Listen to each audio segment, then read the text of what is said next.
Well, welcome everybody. The Rising Stars tournament. Not actually the tournament, though. The tournament's already happened where the players have already managed to win and get the real prize, which is to play up against Team Nigma. Of course, they got some other prizes. There was 10,000 USD worth of prize pull up for grabs as well. 5,000 of that has already been claimed. And that was by Fate Esports.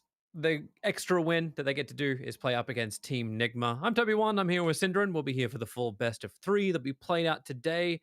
And normally you'd be like, okay, well, who is this team? And Sin, you've actually got some history with some of the players Yeah, coming out of Fate Esports.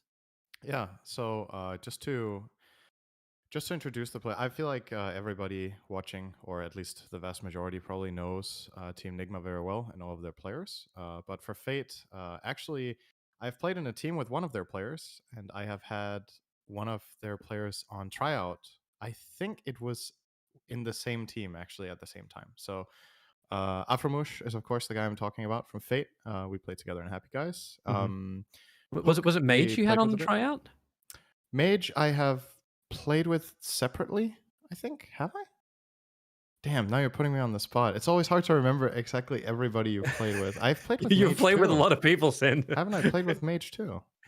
I feel like I, maybe I I I have. remember so Furo played on the complexity team back when Swindles wasn't Yes. kicked. And Firo Um, also yeah. played in the European qualifiers he played in Misery's team, right? But what were they called? No, in Ooh. Fata's team, the Bears team had Firo as You mean the carry. Balkan Bears? No, just Bears, the one Oh, with yeah, the yeah, they actually B did. right parenthesis heirs. Firo played in that team for Mhm, a while as well. So these, they're players that have had definitely a taste of international Dota, not just the regional Dota here. mhm. And yeah, they're going up against an opponent that should be pretty dangerous. Obviously, this is a show match, so they're mainly playing to prove themselves. Like you said, they've won the grand share of the total prize pool from Rising Stars, which was $10,000. They won 5,000 for first. Second place went to Team Revenge. They got 3,000, and finally the third place went to Bend Over, who got $2,000. And worth noting about Oh, Fate on their way, they didn't only win the whole thing. They never dropped to the lower bracket, so they were very convincingly winning. They won the finals 3-0. And that's the kind of confidence you want going into a finals against a team like this. So yeah. should be fun today. Yeah, it's like when you rock up for these matches, you're like, "Oh, is it gonna be that one-sided?" But at the same time, Nigma, they've been getting better, with their lineup, ping issues aside, they've been getting better. But it's a little bit more comforting seeing players from old school Dota, that have played in professional games that are going into this matchup. It's not just a bunch of randoms that you just put on a pedestal to have kicked around by Nigma. Like, these guys, they have a chance. They Yeah. actually have a chance coming into this tournament. I think I'm not completely sure about their ranks on the ladder. Not that that is necessarily a flat out just metric for how good you are. It's not a one Mhm. to one by any means, but it can often be a good benchmark. These are players that you will often see in the very high ranges of matchmaking, in like the top 500, top 200, some maybe even top 100. Mhm. Especially at least at times, Mage is generally fluctuating around, I want to say 125 to 50. But he has even been, I think he has been top 10 once a while back on the leaderboard. So very mechanically skilled player. Um, and yeah, the other one that you probably mainly see in your games would be Aframush, Mhm. hovering around like 250 to 150, playing the support role. Where if you play support consistently and play it almost exclusively, it is very difficult to break the absolute top echelon where mainly the core players are sitting. Or if support players are sitting there, they're in part playing quite a bit of core to have enough game impact in the harder games. So what you're saying is the future is never as a support player, it's always as a core.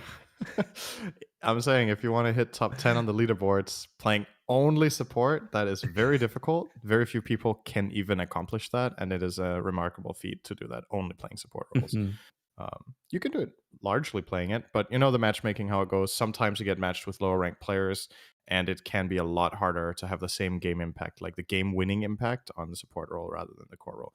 Yeah. So always Oh, keep in you mind that it's like a guideline, and we're not like rating the players internally in mhm. Fate based on that. How do you actually think about, what do you think about Nigma's, recent performance? Since we've gone online, obviously their players Yeah. are a little bit more broken up. I know there was a small mention recently about the fact that the guys are playing with some ping issues. not the greatest internet connections to where they are. How do you feel like their online performance is improving over time? Like, are they getting used to it? Are they gelling better as a 5-man group? Yeah, I think in the last, I want to say 2 weeks, they've grown quite a lot. We saw them just recently playing in Blast Bounty Hunt, where I would say they improved quite a bit throughout that tournament. They came in on relatively weak showing for their caliber of team in the Mhm. previous weeks, and obviously they ended up getting a top three finish, which I don't think they're happy with because they felt confident going into the lower bracket finals on the last day, but it was just Mhm. not their day. They kind of got beat down in that series, and that's how it goes sometimes, especially in current Dota. It can be very, very snowbally. The games can be seemingly decided almost minute 10 to 15 if you get a big enough advantage. Yeah, And that's speaking of that, that's something Fate has to look out for today because you've had your fair share of games in this tournament against uh, opponents that are not formidable like Nigma are on paper. And if you get a little bit too accustomed to crushing your lanes and the games being easy, today you're going to be challenged. And we're going to see how they deal with the challenge of not being ahead for once, which I would predict should happen in at least one of the games. They should come out of a losing laning stage. that's why we always talk about And that like will be a the challenge. strength of lower bracket teams because they've already had that loss and they've woken themselves up to what they're going to do. Yeah. But yeah, I guess no lower bracket for these guys, and now they go up against Nigma. Maybe it's still going to be the nicer. Look on the positive side. Take confidence into the series, and that's the better way to go.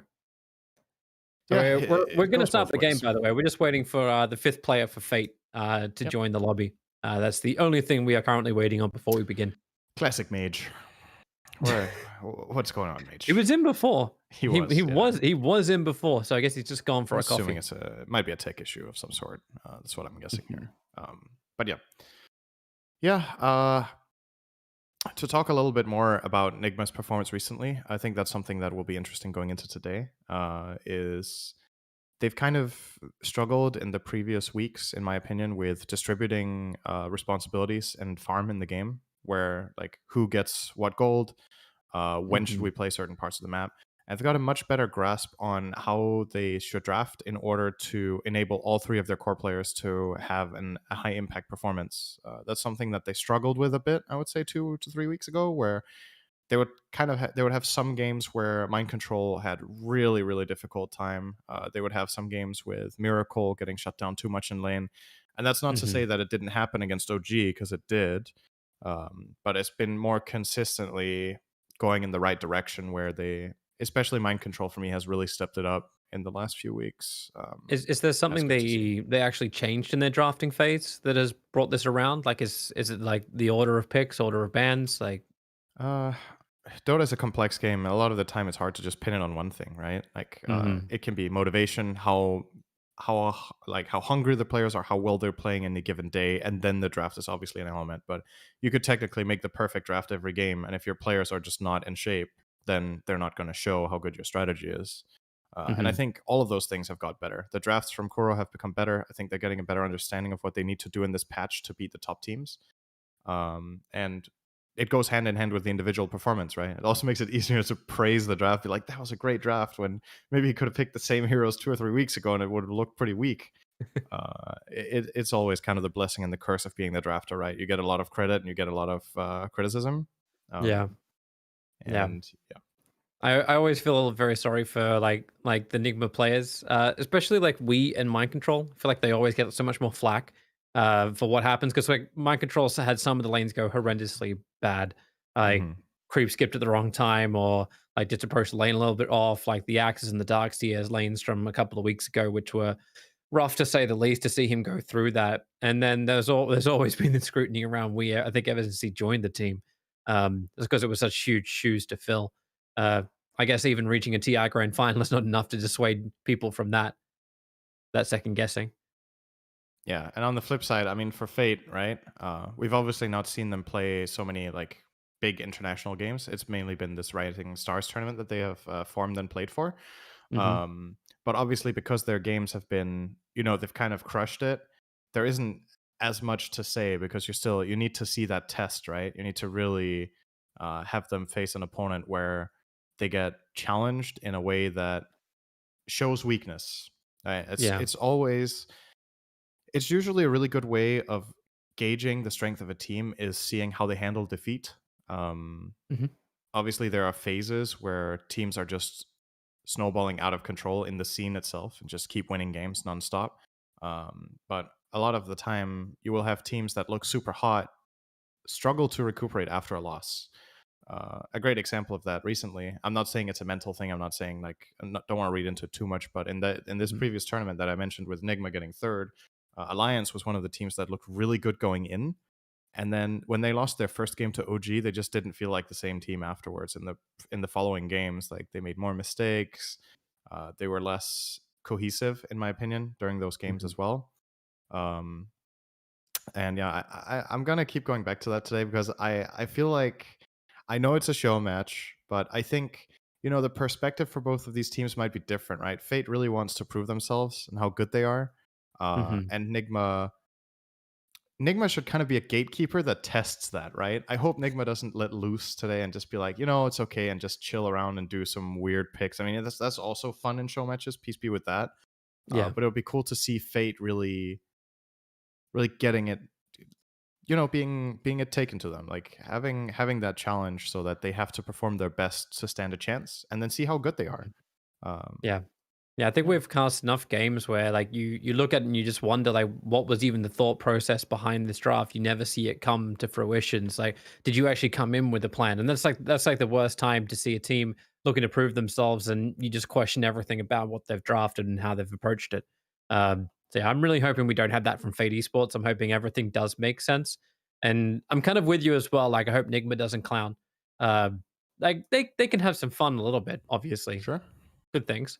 Uh, some interesting combination style picks, but still everything will tie together. I don't think Kuro is ever going to draft something that's just crappy. Like you're going to come and say, okay, so what do you want? Well, okay, we're Storm Spirit jungling this game. It's like no, no, no, no, no.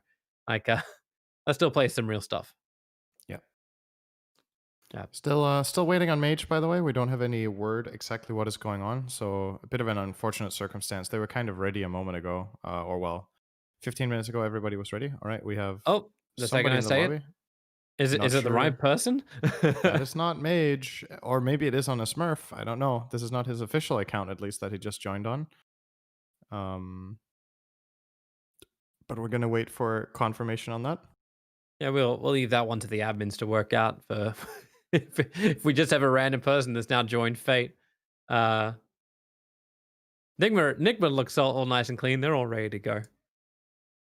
Yep, I mean they've been in here the whole time. They've said one thing. It was a plus from Kuroki in chat that he was ready for the coin toss. All right. It seems like Mage is struggling, and therefore Fate are going to use a stand-in for game one. They're going to use Smasher. Not personally familiar with this player. It might once again be somebody on a different account or something like that. Maybe I have played with him before. I just don't know him by that nickname. But it does look like Fate are ready to get this show match underway. A little bit of an unfortunate circumstance, obviously, but I guess the silver lining here is it's in a show match, and there's, you know, Hmm. since it is for fun and for the test and everything, they feel like they probably have less to lose by playing with a stand-in compared to if there was like a monetary prize. Um, but yeah, it's all Yeah, right. I Let's go. can't find any information on Smasher, unfortunately. I quickly looked to see what his other names were, apart from Johnny Cage and Please Let Me Win One. Smasher is You've kind of come the to the name. wrong neyborhood if you want to please win one right now, my friend. This is a tough one to start out with if you're looking for a win. Yeah, we Uh, just sit here the entire time going, we really hope Fate have something together, well thought through, and then just like we're gonna replace a player at the last minute to play this game. It's like, well, that's not as much fun anymore. Um, but yeah, but so, wait, we're in, and we have some unique names because MC's now the boss. yep, MC Boss, that is Miracle. And wait, Mhm. that's Miracle's name in pub Dire games is team MC ban. Boss sometimes. Is No, it so? wait. No, That's that is mind my. control, right? Radiant team ban. I mean, there is a guy in the game called Miracle. I'm Miracle. assuming that's Miracle. Process But I of feel like elimination. Miracle It is does also. look No, better. To... never mind. It's my. Wait. I feel like they've both been called MC Boss at separate times. Doesn't matter. Regardless. Yeah, everybody's Uh-huh. in. So we're good to go. I do think something I quickly want to mention as well, going into this draft, obviously, I talked a little bit Radiant about team ban. Aframush and Hook. Dire team ban. Afro, when I played with him in my team, he's like, how to say, he's a very, I'm not sure what a good word is for this in English. He's like fun when he opens up, Hmm. but is a little bit reserved, I guess, is a good way of saying it. But he Okay. Radiant was he Yeah. was a team good ban. teammate. He was fun to play with. And obviously, I have a little bit more limited knowledge about Dire some of the other team ban. players. But what we do know is obviously what positions they play in the team.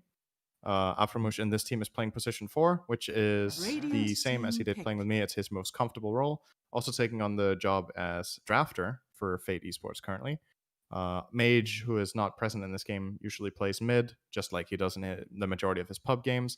Hook is playing hard support, which I would say his two primary roles are position 2 and position 4. But obviously you've got Mage on mid, so you're gonna put Hook on support. And well, unfortunately, support 10 was taken, seconds so he gets remaining. position 5 in this team. Firo is on Mhm. Kara, and finally Isla is in the 5 offlane, which is seconds his remaining. commonplace as well. So most players, at least in this team, are in their absolute Dire comfort zone with team what they pick. play for this roster. Mirana. Mhm. And now let's catch up to some bans. It doesn't look. We were talking about, okay, how seriously are these teams going to take it, given that it's a show match? Are they going to really play for the win? This was one of Nigma's best picks very recently Dire in the team tournament we pick. had. So it does look like Crystal they're ready Maiden. to bring their A game here today and prove a point. The bans as well, very meta, right? Io, Chen, Nature's Prophet, and Coddle banned by Fate, all heroes that are good this patch that Nigma play. And Mhm. then as far as Nigma goes, they banned the Beastmaster, Rubik, and Quap, which are very popular heroes. And then the Lina is a little bit Yeah. unusual, but that's a targeted ban 10 at the Fate seconds team, I'm going to remaining. have to assume here. Radiant Yeah. team Yeah, they'll pick. probably know something we don't. But Fate, they start off with the Crystal Main. Is CM really like first phase pick material at the moment? I don't know if she's just popping up in the meta this way or if there's a thought behind this.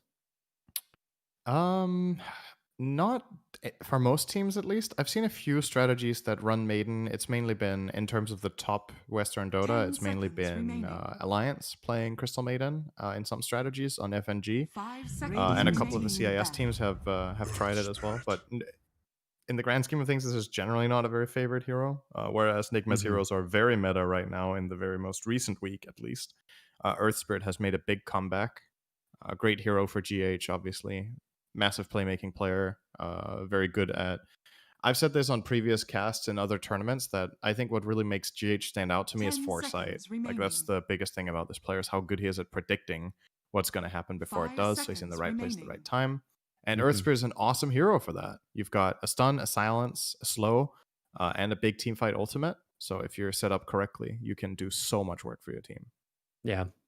Do you Dire think then that team just pushes ban. Mirana into the mid lane? Like, does that become Wee's hero? Is that what Nigma have been looking to do with Mirana? Because normally it's like that easy flex pickup you can grab early Yeah, on. You can move between lanes that's a or fair point, support. because yeah, the majority of Nigma's games recently, they've played the Mirana on GH actually, which would put the Earth Spirit on Wii in the mid lane, which they have done way more than vice versa.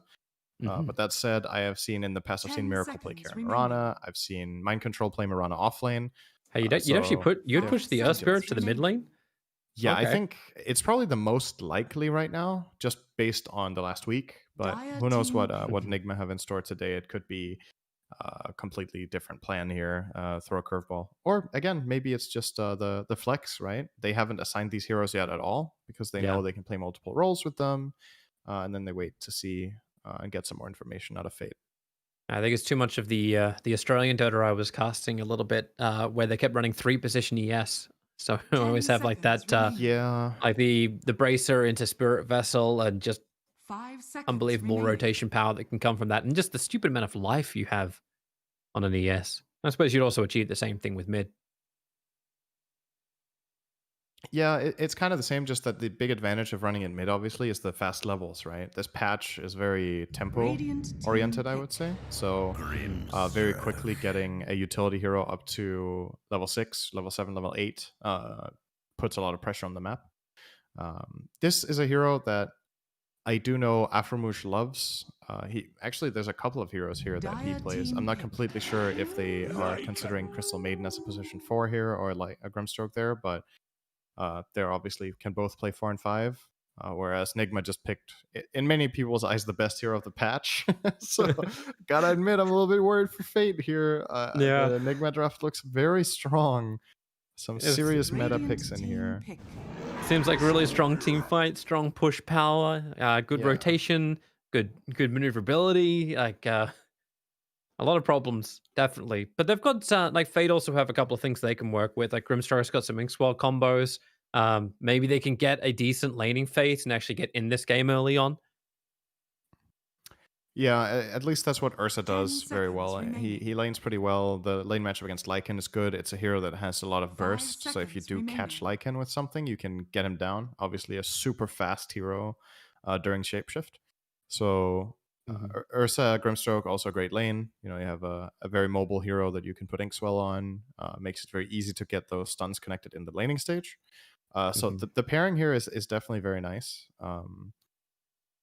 I think one of the best pairings I saw with Ursa was the one team secret use, like the Keep of the Light and the Ursa together. Coddle Shock Ursa is her also into very high level nice, Earth Shock. My God. for You sure. just can't walk away from that.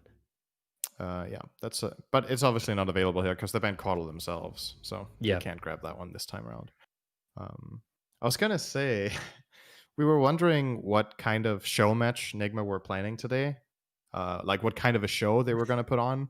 And right now, from this draft, it looks like they're gonna put on a beatdown show. That's the plan. There is absolutely nothing.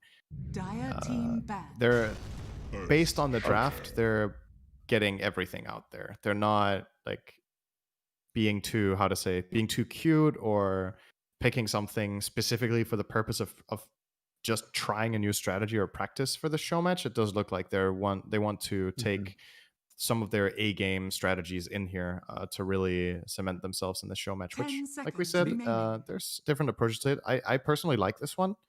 I wanted to 5 see Fate being seconds tested, remaining. and if Nigma play their best, they are in for a test here. That is The only question I very kind much of for have is sure. just like the laning phase for Nigma. Like you've got Mirana, ES, and Earthshaker now, so both Yeah. the ESs together in the same game. Plus the Lycan. So who is laning what? Radiant Like, team banned. is it now like the question really goes around mind control because that puts everything else together. Like, what does MC play and what does Kuro play? I think the most likely thing right now is Kuro actually last picking his own hero. And really? that the Shaker is a core, and the Earth Spirit, they're both cores. Mirana is position 4, and Lycan is a core, right? So you see 3 cores on your 10 screen right now, seconds plus a support Mirana. The other option is that Kuro plays 5 5 Mirana seconds or remaining. Shaker. And then you last pick a good core matchup here. But with the information you have, I'm not sure how worried they are about the core matchups that they have. Well, Shaker into Afro Ursa banned can Visage, so he's thinking that Weez here is the unpicked one. Yeah, that's absolutely a possibility here. Like we said, if the Earth Spirit is on GH and the Mirana is a core, then, or sorry, if the Earth Spirit and Mirana both are supports, that would actually be the conditions for that. Unless you think Earth Spirit, Earth Shaker support duo, which sounds really weird. Yeah. Then Yeah, that's when Fate actually has a chance in the early laning phase to get aggressive, to get up. But yeah, I suppose we'll see what Kuro has planned for the last one. He's got to pick before Fate get their last. Yeah. One hero that could have been really good for Nigma themselves would actually be Batrider, but they banned that in the second phase in order to set up for such a good Lycan game. I think when you look over at Fate's lineup, what you mainly see is heroes that can get run down and killed really fast, both the Grimstroke and the Maiden. Dire So team anyone that can get on top of these and play fast, that will do. That's a great way of running at the enemy team. Get Rupture against Ursa, Pango, both mobility-based cores. This Nigma draft looks super solid. But it does beg the question of who's support, right?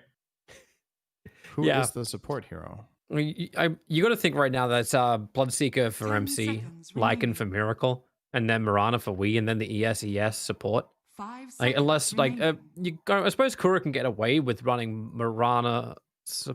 No, Mirana needs to roam with GH. Does it? What's the point of running a 5-position Mirana? Oh, you still have Arrow. I'm just saying, it's still the same spell, so maybe Kuro thinks it's something that could be interesting. You got no lane presence though. Yeah, I mean it's not great, but it really depends on the matchup, right? Like you can probably play 5 Mirana into weaker lanes if the carry is strong enough. Like say something like Lycan, who's generally pretty strong in lane, has Mhm. in terms of sustaining on his own, right? Like let's say the Mirana is just off fighting the other support on the side. Lycan can lane against every hero here except I would say Ursa with Orb of Venom could get pretty nasty, perhaps. But yeah, I'm sure Fate have the same questions. They're like, wait, who is what here? And it makes it difficult to pick this last hero. I personally think they still need to solve Lycan. I don't think they have enough against this hero. I think they need some heavy single target damage or heroes that can escape shapeshift or buy time somehow to handle that. And something that they at least do have is the wave clear, which is very useful against Lycan. If you keep pushing out the lanes, he doesn't get the opportunity to start taking towers as easily. Mhm. But let's see, 30 seconds left only for Aframush to come up with something genius here. Something that unstoppable mid. That would be the dream. I don't know who the hell stands their ground against all of this. Yeah, it's a bit difficult to see what rounds this out. That is Okay. not a You may bad now idea. select It's your heroes. it's a team fight hero. It has catch for the Lycan, so you can keep him in place and stun him. It has decent burst, Mm-hmm. and it gives them some sustainability in the fight, so that they don't have to run away. Which you want against Bloodseeker. You kind of want to not run away. You want to stand your ground and win the fight. So I like this. I like this last pick from Aframush. I think it's very good. And it will be played by Hook. So it does look like Hook will be playing as core this game, and the stand-in Smasher is going to be playing as support instead. Okay. But as long as it creates nice synergy for your team, then yeah, go for it. And 10 seconds yeah, remaining. I'm feeling a little still iffy 5 about seconds Fate's timing. remaining. Crystal Maiden with the team that just runs at you does not seem like a very happy time to play a Crystal Maiden. And you first picked her too. Like she was very easy for Nigma just to continuously hunt her. Yeah, I would say I'm. Imagine you're standing and you're like, sure, I'll help you guys out in your match. By the way, it's against Nigma. By the way, you have to play Crystal Maiden against Lycan, Bloodseeker, Mirana, Earth Spirit, and Earthshaker, which are Uh-huh. a lot of bad matchups. I'm already a bit worried for Smasher that he's gonna be like, okay, I'll just sit good in thing I only Fountain. have I'll to be play gone one for a bit. game. Yeah. Yeah, it's this looks like a very, very challenging Crystal Maiden game, but it's possible. It's possible they can pull this off. Obviously, like the good points about Fate's draft here, in my opinion, is once again is the wave clear that they have in a good amount of. Mhm. Their capability to skirmish. When you have heroes like Grimstroke and Maiden, they love the smaller fights with like 2v2, 2v1, 2v3, stuff like Mhm. this. So that should be fine. But I'm a bit concerned about the bigger scale team fight where Nigma have some big ultis. They have Magnetize, they have Earthshaker, Echo Slam, Yeah. obviously. And we're gonna have our questions answered about the It's heroes. it's Miracle still is Miracle's playing ES. yep, the That's the Earth Shaker. Shaker. That ES. And Wee's playing the Earth Spirit Oh, just to make it even Kuroki more fun. Lycan. So Kuro's on the Lycan, Mind Control Bloodseeker, and GH Mirana. So GH Mirana is the only thing anyone would ever have predicted with this draft. Everything else is back to front. Well, we did consider the Weeha Earth Spirit as an option, at least that That's it would be true. the core. But yeah, the Kuro Lycan is a bit of a curveball. He loves playing core. We know this, and Nigma have even done this in official matches. They're not just doing it in show matches. In Mhm. important games, they have on occasion put Kuro on carry if he feels like it fits the strategy. I'm not sure what the team communication is like how they decide this game I'm carry. Would be If it's just interesting to learn Miracle about. saying, I really don't want to have to play like in this game. Yeah, I don't know. I'm assuming Miracles support this game, which he Is does a Miracle support damn this good job game? at. I think he's position 4 Shaker or Can 5. is there a I don't concept know. where Lycan can actually jungle? Like Yes, but I it's think he needs level 3 in this patch before he because gets jungle. is it two wolves like it used to be? Or that's not enough anymore. Like the wolves got Uh, because I remember when he used to be jungle Lycan, and then the wolves were just nerfed to absolute crap. They're like magic resistance, but no physical resistance. yeah, there's been like different iterations of this skill, and I think now mostly want to wait at least until level 3, just because the wolf's damage on level 1 is not that crazy for jungling. And it's also the fact that the time you're referencing is years ago when the neutral creep spawned Yep, at the beginning of the instantly. game, right? Instead of after a minute. And it makes a pretty big difference for the timing you end up hitting as a jungler. Oh, But it's I'm possible seeing Kuro starts as a support and then transitions into jungler. yeah, I'm seeing So- Kuro with a quelling blade right now, so I'm looking at his item build to see what's really happening here. But he's not revealing enough. By the way, remember when we were confused about who was Miracle and who was Mind Control? Uh-huh. The guy called Miracle is indeed Mind Control, and MC Boss is Miracle. So I wasn't just imagining things. Damn I it. had to second guess myself multiple Wait, times. are I you was sure, like, or did they just switch? I checked it in the game. You see it, right? Just Yeah, if you- actually, yeah, they're back to front. Yeah, Mind Control is Bloodseeker, but he's Mind listed Control as is Miracle. called Miracle. Good luck casting that, Toby. That'll be fun. That is... Thanks, Mind Control. Yeah, Thank MC you, Boss Mind is Control. Miracle on Earthshaker. But I'm a bit confused about who is the core here for Enigma. Obviously, Kuro is rushing. It looks like Helm of the Dominator, which is the classic core Lycan build. But if it's a Miracle offlane Shaker, or yes, that's what it is. Miracle offlane Shaker, GH4, and the 5 is Bloodseeker.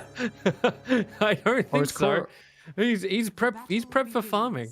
They might be jungling the Lycan. You might be right. Let's see. And then they put Miracle, Mind Control. So he's Solo safe lane on Bloodseeker. I thought I was gonna have the problems. Like, so they've got Headdress, Quelling Blade, Clarity as the build for the jungle Lycan. I do find it amusing though. He's just spamming the wolves. This feels like the old way you used to play Nature's Prophet jungle, but you'd wait for the 30-second spawn and then come out with the wolves. Yeah. I don't It's know. odd. I'm always see. This is one of the beautiful things about Dota is that the strategic depth is the depth of strategy is as big as it is, right? Like you can do something like this, and even at the highest level, something like this can work. You'll have 10 seconds to attack with these wolves, and he's already prepping for the camp. Yeah, and then he's gonna have to resummon, but he has a clarity that he got in base, and Mind Control is playing a hero who can somewhat deal with 1v2. Bloodseeker has some bad ones. I think this one's pretty fine. He's playing against a Grimstroke. Hey, Smasher. Welcome to the game. Welcome to GH. Hitting arrow, getting hit by Fisher, and already having to back up. And I want to keep watching like the mid lane. Like we didn't get the block off, so Hook's able to farm up underneath his own tower. Not to great avail. But I want to keep my other eye on Kuro. He's at least cleaned out one of the camps already. Yep. You called it, man. You were like, could this be a jungle Lycan? It just flat out is. Well, first blood does happen top, though. Aframush chose If I call to something, TP it just top. means it's a little bit mental and is not really a normal process of thinking about Dota. But yeah, with 3 heroes rotating up towards the top, they look to punish this dual off lane. I think this is a pretty decent idea. You know that the bottom lane is 1v2 against the Pango versus Bloodseeker. Pango can hold his own in this lane, at least until Bloodseeker's level 6. And this way you can look to put pressure on another lane in the map and give one of your cores a good start. So getting Ursa that early advantage, making the Crystal Maiden feel a lot more powerful. Making the Crystal Maiden feel even more powerful, Arsent. Maybe there's one more stun. He's got a little extra life thanks to Fairy Fire, 29 HP, but then the healing salve, it'll also give the extra life. Miracle is on the run back out while GH dives in deeper, leaping underneath the tier 1 tower to find his own kill. Ends up being a 1-for-1 trade-off, and GH kind of caught on the wrong side of the tracks. He has a creep wave following him here. He might want to get this range creep. MC loves this type of game. Okay, he's doing as much damage as he can, and then TPing. Kunker has been sitting so low on life that Miracle, damn it, Mind Control is feeling a little bit better on bottom lane.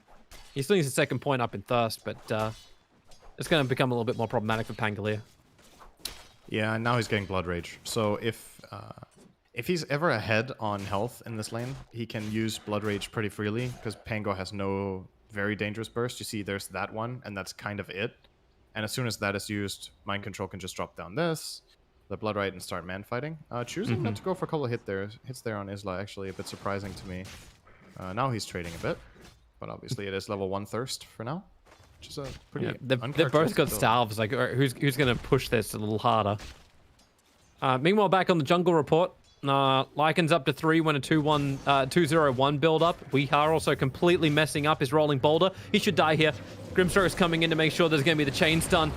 He actually gets the kickback. Afromush gets pushed underneath the tier 1 tower, and with the damage from the tower, he can salve up through most of it. And just survive, but really felt like Wee was the one dead to rights, and he just turns it around. And every time you have exchanges like this, where the heroes get low, both Afromush and Wee getting low there, the one who thrives the most off this is mind control in the safe lane on Bloodseeker. When the thirst levels get up, this starts mattering a lot that you play aggressive in the other lanes. It's kind of integral to a lot of Bloodseeker strategies in lane. So he's obviously super happy. For a 1-3-1 though, so he's keeping thirst at 1. Very unusual. Might just be full on focused on farming, where obviously the thirst doesn't help that much if the enemy team is at good health. It's kind of a dead skill point. Top. A little bit of trouble for Firo. He's making a break towards the tree lines. GH still has arrow available and just leaps forward. And you've already got the kill going the way of Miracle. They've got Inkswell to keep Miracle under control, but the one charge give a lot more life, and Wee's rotated over. Gets the perfect 2-man kick, but Smasher does the job as a replacement, coming in to make sure that Miracle does go down. All right, that's a rotation from Weeha out of mid on the Earth Spirit, and he's actually pretty far behind on experience because of this. Hook just obviously having a good time in lane as the Kunkka, getting a lot of farm, getting some denies, and when you rotate away, when there's like this 1.5 wave in your tower as Earth Spirit, it costs quite a bit. Kuro will at least be here to claim it, but now Weeha is level 5. He's almost a full level behind Hook. He's just increasing the timing for his Dominator. Top lane, they're going again here on Firo. Fissure into arrows. It's normally point blank ranging on those arrows, and that's why they try and turn it around very quickly onto Miracle. And GH wants to finish the job. He sees one more leap forward, but the attack, is it going to reach? Yes, it will. He'll find the kills, and one charge is available, and the Fairy Fire's here too. Yeah, he's gonna live. Afromush, he's waiting for the Stroke of Fate. It's coming off cooldown. A level 1, and it won't be enough. Very More one nice charges there from available. GH. That's... Yeah, good read that he could get away with that. He kind of hard committed. He spent a lot of resources to get this kill on the Ursa, but obviously well worth it. It's a core. Mid lane Weeha gonna help Hook get the rune. Oh, actually, he rolling boulder forward. The arrow from GH, it made Hook turn around, and now Weeha's looking for his own little bit of a battle, but GH can't give him much. That was oh, well, the very arrow's weird. on cooldown. He kicked Hook toward the rune, and then he still ended up getting it by rolling on him. I think he was trying to kick him into the arrow of GH. Maybe, yeah. Like Maybe that. they wanted to be in a clip. And Hook unwillingly moving forward. So, all right, nope. Miracle's already, MC has already hit 7. So he's got Rupture available for himself on bottom lane.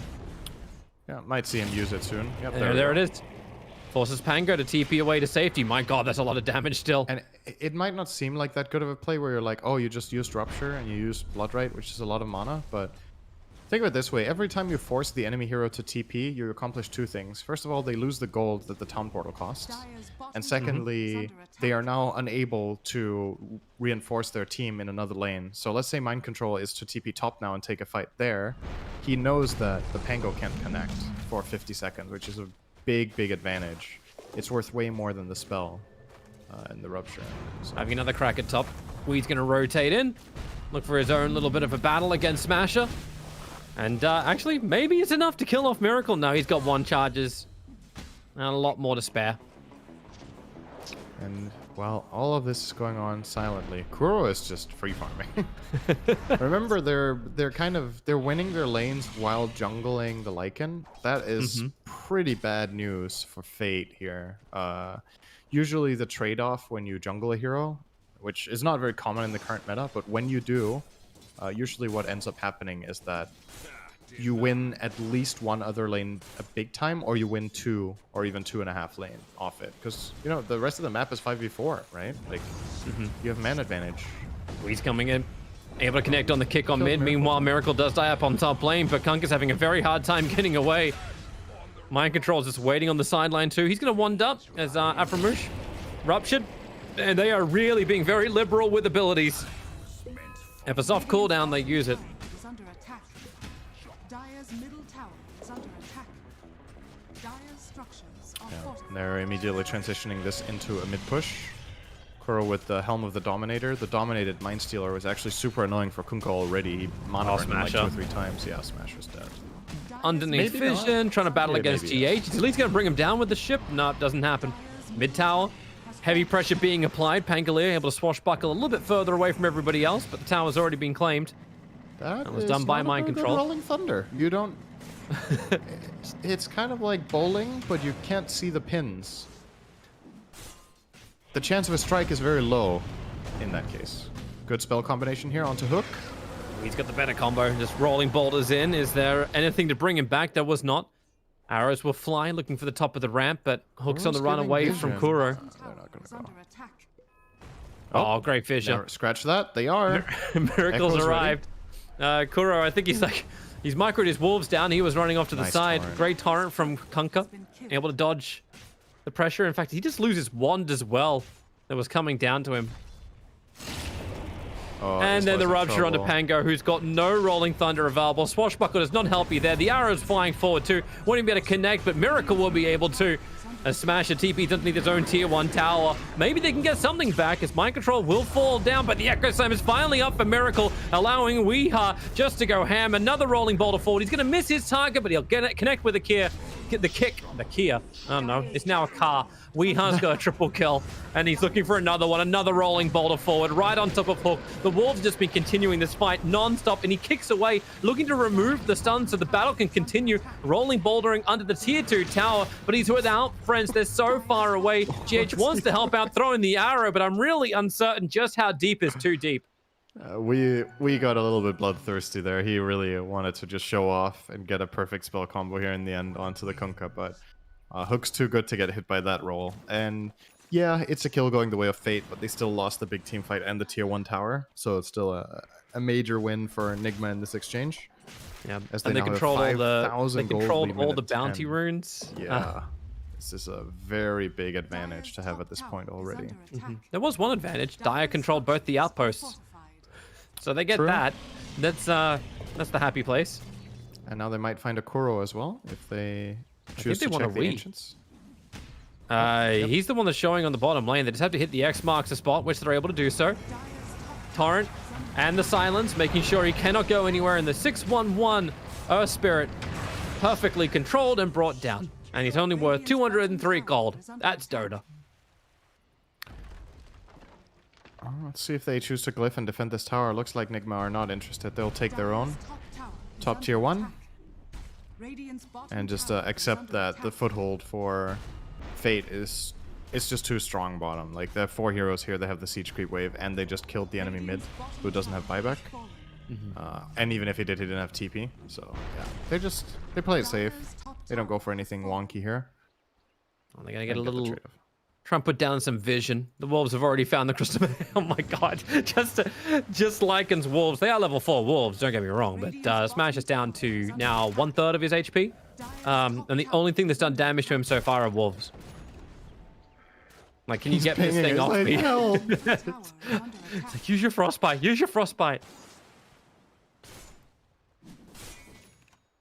And Miracle's able to pull the creep wave up on the top, so there's going to be some damage coming into the tier 2 tower.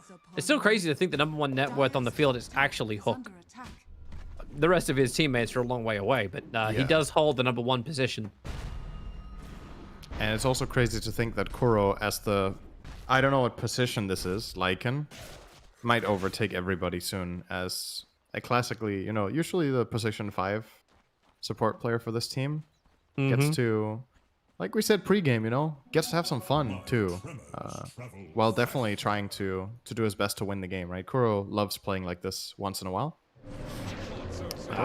Inkswell, combination up on top lane. Miracle might be in a little bit of trouble, but you've got you got MC waiting to actually help out. As it goes for his own jump, a GH got a lot of leaps to get away.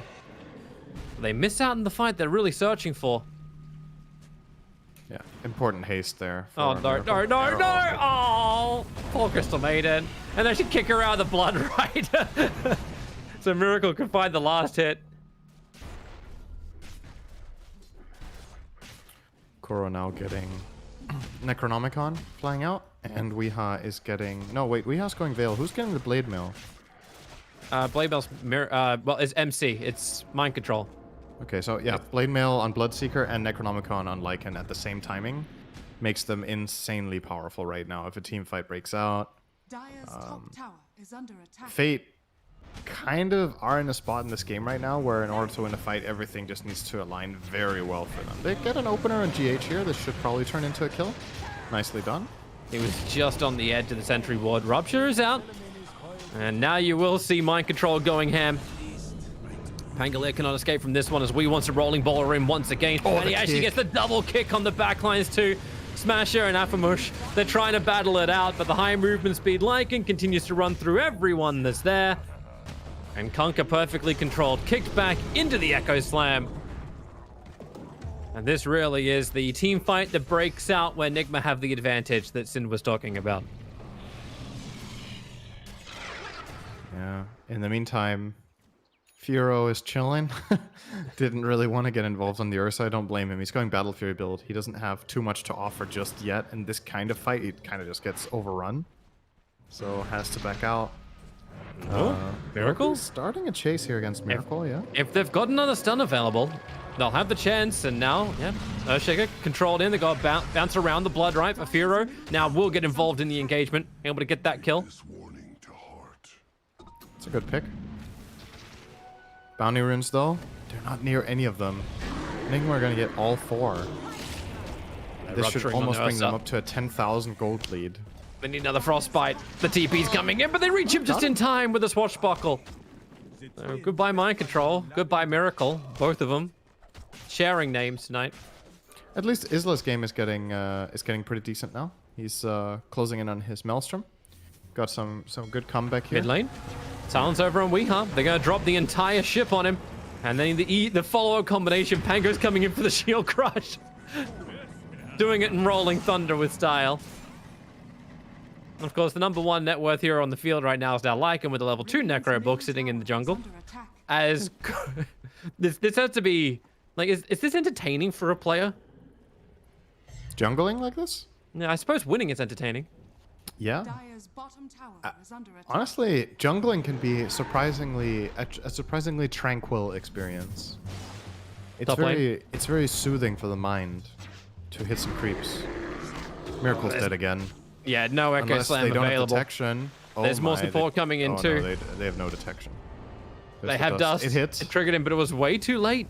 He's still moving through the tree lines, bottling up, got 1 charges available, and now Rolling Boulder will come in from Weeha, and they don't connect Oh no. on the swell, and now you get the double kick, double silence, and the fissure just perfectly controls them from Miracle. My Control's already got the double kill thanks to Blood Right, and they Rolling Boulder in once again.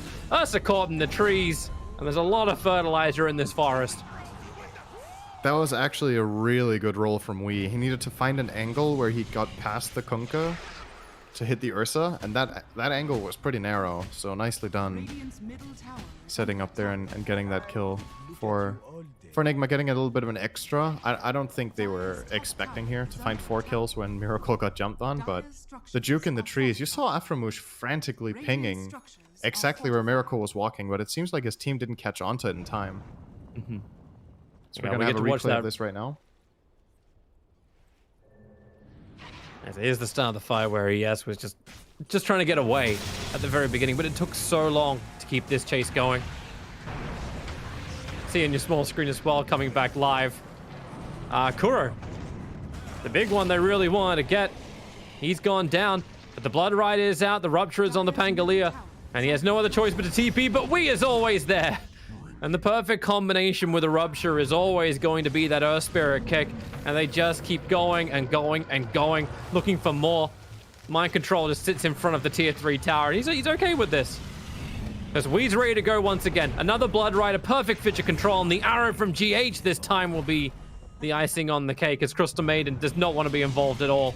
Sitting underneath her own tier 3 tower, hoping no one fights him.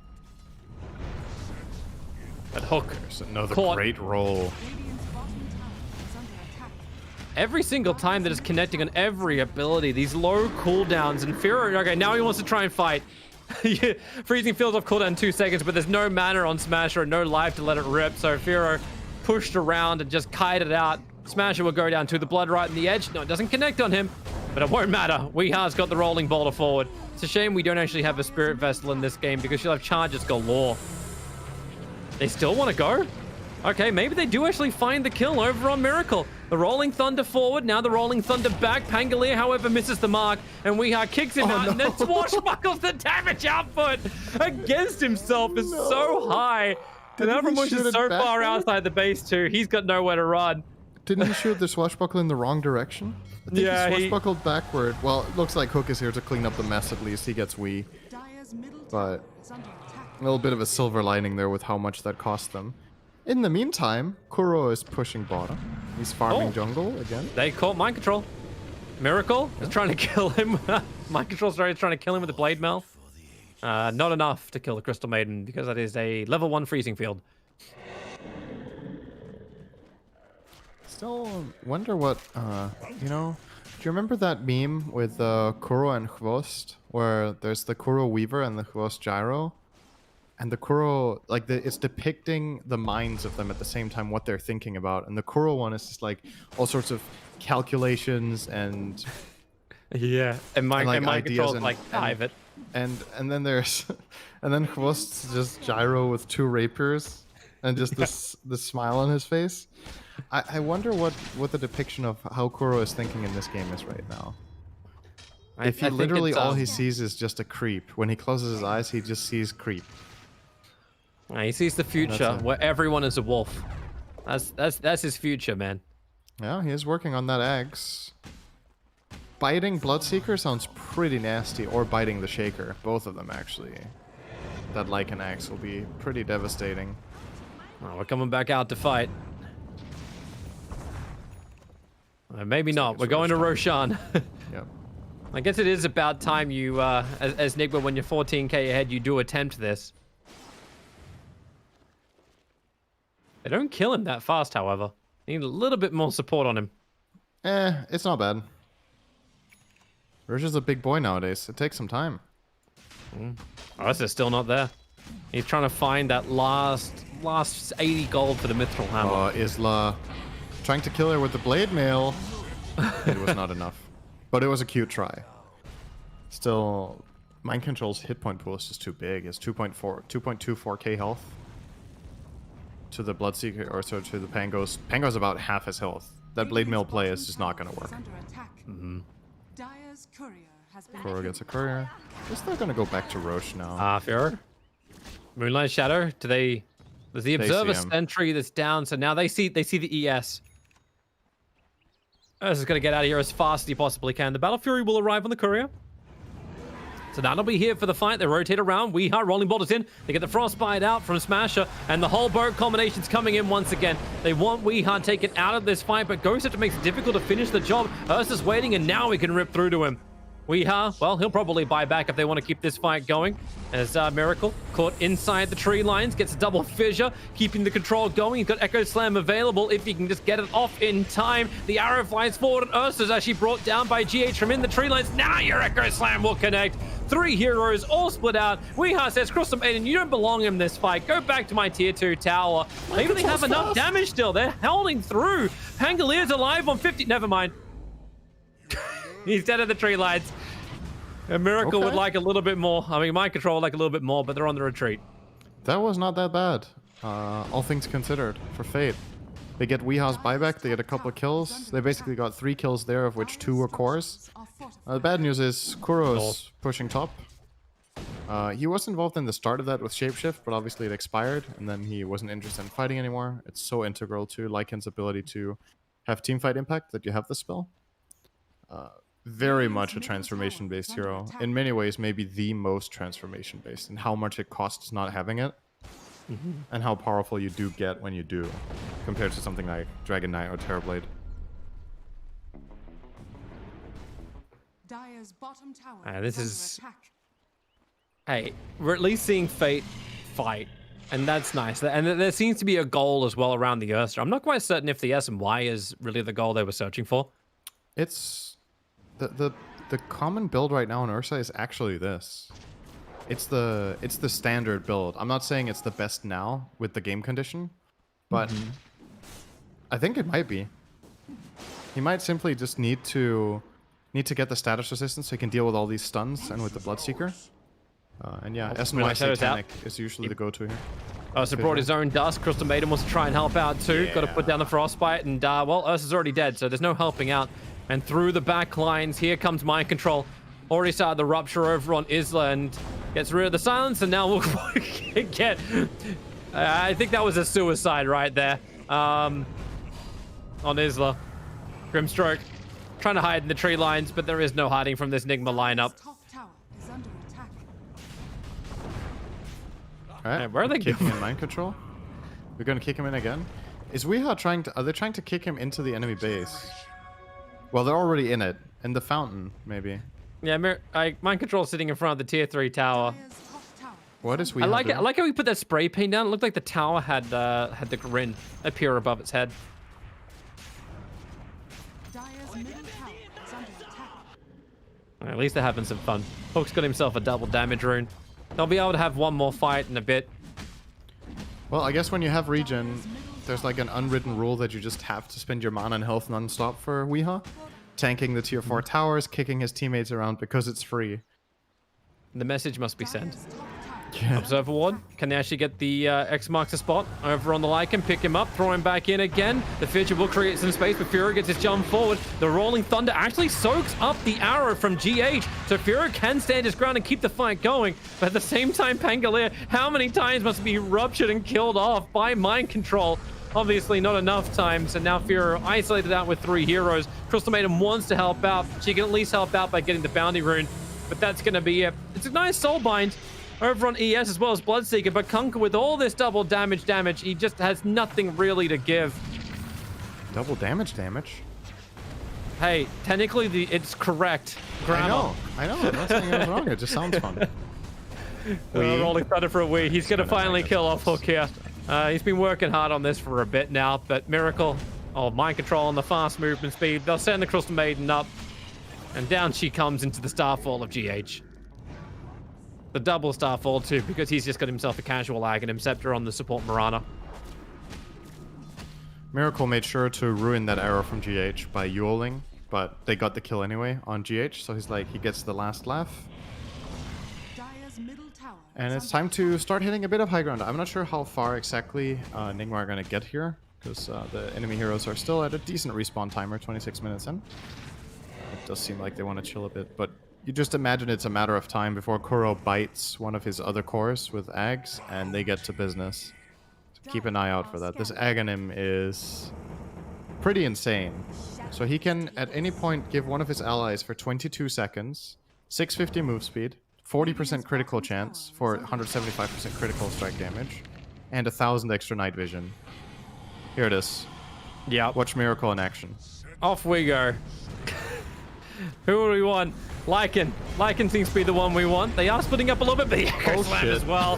GH is the double kill. That's gotta be the game right there. You just got massively exploded. GG is called out 27 minutes in. At least there's some style from the Crystal Maiden at the end. But even the death timer, it doesn't allow her to survive. In fact, I think they hit the cancel just so she would die. And then type GG again.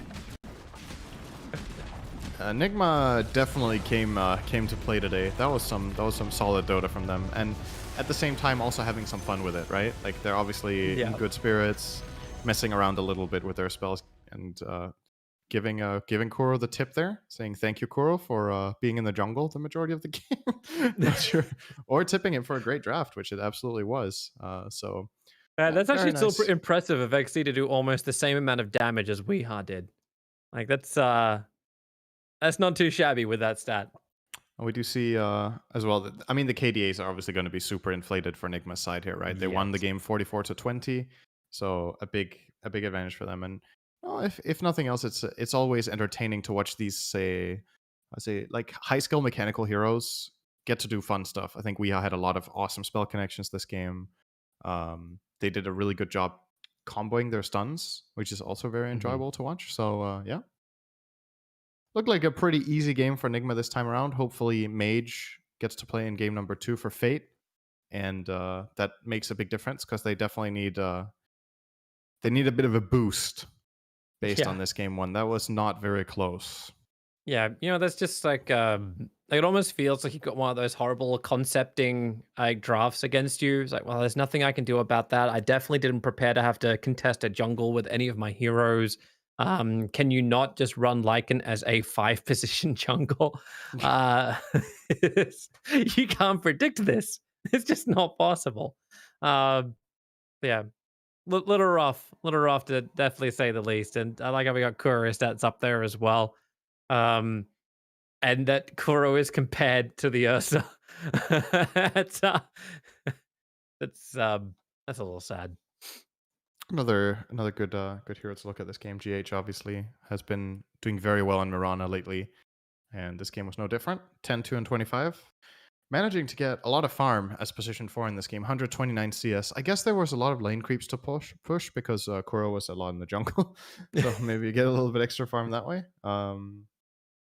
And as far as spent on support items, you see very little. Actually, most gold spent on support items this game was, I do think, Kuro's Lycan. At least the post game looks like that for me, but could be depending on who places the sentry, not just who buys it. But yeah, that was a fun game. Well played Actually, by no, Nigma. yeah, it's the amount of money they spent. It's got to be that, right? Like 305 gold, but then he only bought three sentries. When obs are free, it's a great time to be a jungle Lycan. Yeah, perfect. And like the amount of damage he was just doing this wolves to the Crystal Maiden, like you feel really sorry that's like you bring in a stand-in. It's like you're a Crystal Maiden, and by the way, this 5-position jungler can actually kill you with his wolves unless you have some help. Yeah. That's not so fun. Like, at least if you have something like a witch doctor, the cars can mess things up a bit. You got some kill potential out from this, and it's not just I have to Yeah. stand during the fight. And that's why that's why I was wondering. Like the Crystal Maiden in the first phase felt a little odd. It is possible that they strictly picked that because they have a stand-in and they want to make their stand-in comfortable, right? A lot of the time, that's the strategy you use if you have to use a stand-in. Is you're like, okay, what is the limiting factor here? And if Smasher's like, okay, well, if I'm playing support, I really want to play Maiden, then you just pick it early. You know that your stand-in is probably not going to gel as well with the team as they usually do. So it's okay if he has a harder game strategy-wise and he gets counterpicked. But I wouldn't wish on my worst enemy to play Maiden against this lineup. I'm just saying, like, that was... And he didn't even do that poorly. I actually think Smasher played pretty well as Maiden. He got a couple of good ultis off. He ends the game with most hero damage in his team. Okay, that is a big plus as the stand-in. Yeah, I honestly think he did a pretty damn good job given how bad the circumstances were for the Maiden. Yeah, it definitely could have been worse for him. And now we just have to start thinking about like game 2. We're getting the players in. Mage is in the lobby. Yep. So we will have everyone back as a 5-man team from Fate and see what maybe now they have planned. It's okay, game 1's over, warmed up. Nigma's a little warmed up. You're obviously seeing they're doing some weird ass shenanigans. Now it's time for real Dota from Fate. Come back, force the game 3. Don't let Nigma secret you. Is that a thing? Secreting you? I think it's got to be a thing these days, right? At this point, It's like this is like their version of the grand final. So yeah, don't get 3-0'd. You also got to look at it from Fate's perspective, right? That they've played this Rising Stars tournament and they haven't really been challenged like this in any of their games, obviously.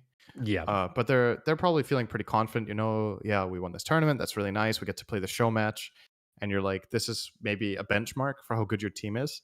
And it is a bit of a shame if they just get absolute beatdown, right? For their motivation, perhaps, or maybe they don't mind. You know, like yeah, it's also, maybe it's just some fun, like being in the same lobby as your idols. Like that's still pretty damn cool. Yep, for sure.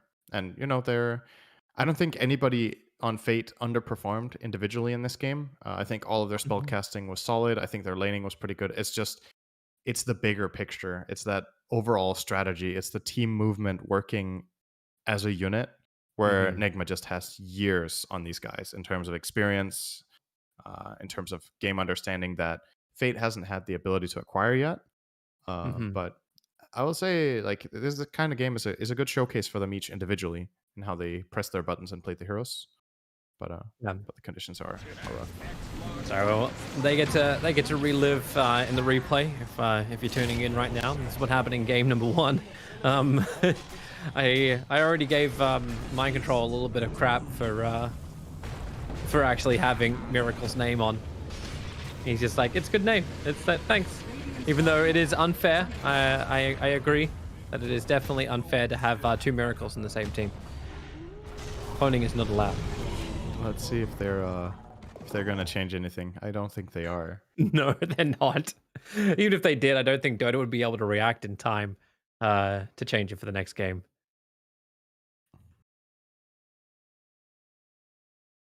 Yeah, I do also like it. I'm back on an analyst panel. Hell yeah. Hell no. I should never be asked what I know about a game of Dota. Why not? You called the Lycan jungle. That's no. See, that's different. That's idiocy. I guess that's not. You're an idiot, Toby. That's no. Damn it. This is when I stop talking. This is why I'm not on the analyst panels. Yeah, I don't think we're gonna have ourselves a break because it looks like everyone's already back inside the game. So it looks like we'll have a little unless you need one, Sind.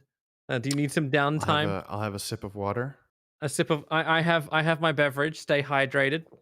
Stay hydrated for sure. It's really hot here. I don't know for you. I mean, obviously, compared to where these players are playing from, it's probably really cold here. But by my standards, it's hot and humid here. No, I think our production team's in Egypt, and they should be like sweating their asses off so much. So yeah, it's lovely. It's a lovely temperature here in the virtual world.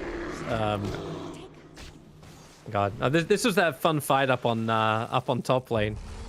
It's gonna be so hard. Like you're looking for detection, you're looking for that one opportunity, and then you just still can't find the damn ES. And then he locks you into the fight too. Look at all these pings from Aframush. It's like here, and they didn't. I know. They didn't realize which tree he cut before it was too late with the Clawing Blade, and then this just develops into a complete disaster for them. Yeah. But now, looking forward to this next game number 2. Obviously, we do have Mage back, so that might influence how Fate will draft. Obviously, will influence how they play, because now Hook gets to play support again. Maybe he feels more comfortable in that. Given that the other player was a stand-in last minute, there's probably, better synergy now. And hopefully Fate can take the fight a little bit more to Nigma in this game than in game number 1. All right, so it looks like we will actually have ourselves a break as the players need a smoke break. So we'll come back in just a bit for game 2 and see what Fate have in store for us.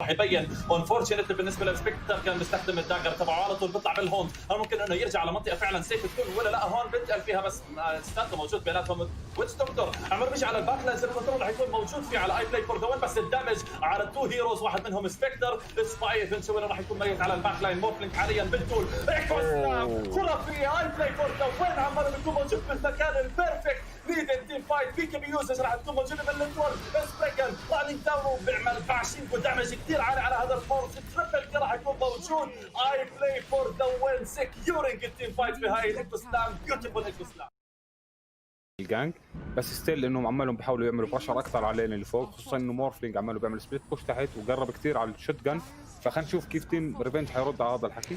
اكيد حاليا سوبر رودي على التوب لين راح يقدر يعملوا كنترول لكيبر اوف ذا لايت ولو وسب راح تكون موجوده وتي بي من لايف ستيلر ايرشيكر بالايكو سلام بس ما بتقدر تعمل دامج كثير خرافي فيها الشكل من كيكسور على التو هيروز على طول راح تكون البانشمنت موجوده ايج بالبيرفكت بوزيشن لا ما راح تكون بيرفكت ابدا راح تكون بيرسل داون فيري فيمس بسرعه عماله بيعمل كلين اب لواحد من الهيروز كوتكس اندر سيج جعفر عماله بيحاول ياخذ ساكينج لهاي الاتش بي يس 100% راح يكون الدمج دان 4 هيروز داون سوبر رودي بيحاول يعمل ران داون لسبريغان بس جوات البيس تبعته راح يحس بالمأمن هلا في عندنا هون بنت اوفر كلوزنج من الشمال ومن اليمين ممكن انه نشوف بيج تيم فايت عماله بيصير. كوين اوف بين جوثكس راح يكون كنترول بهاي السايلنس على طول. البلينك هل راح يكون موجود ولا لا؟ ليتش راح يكون موجود بالبيج التي والكنترول عماله بيكون موجود. كاونتر انيشيشن ويست لكن اكس مارك عمالها بيكون كثير خرافيه على جوثكس لساته عايش. الالتي عمالها بتطلع. ليتش عماله بيكون ماخذ هاي الالتي والدمج اوتبوت عماله بيكون موجوده. 1 ميد لينر مقابل 1 سبورت. بورس لايك على 2 هيروز. تايني الاتش بي تبعته عمالها بتنزل. سوبر رودي راح يقدر يخلص على هذا الدمج.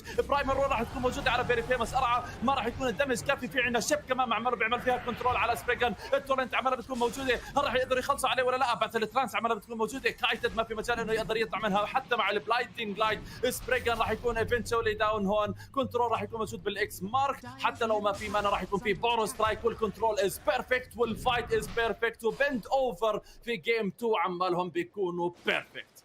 مان حظنا كيف حتى ولو انه ما انضرب في تشين فروست مع سول بلايند كيف كان الفايت كثير قدر الامكان حيكونوا يعملوا تيم فايت جمب فانتوم اساسا.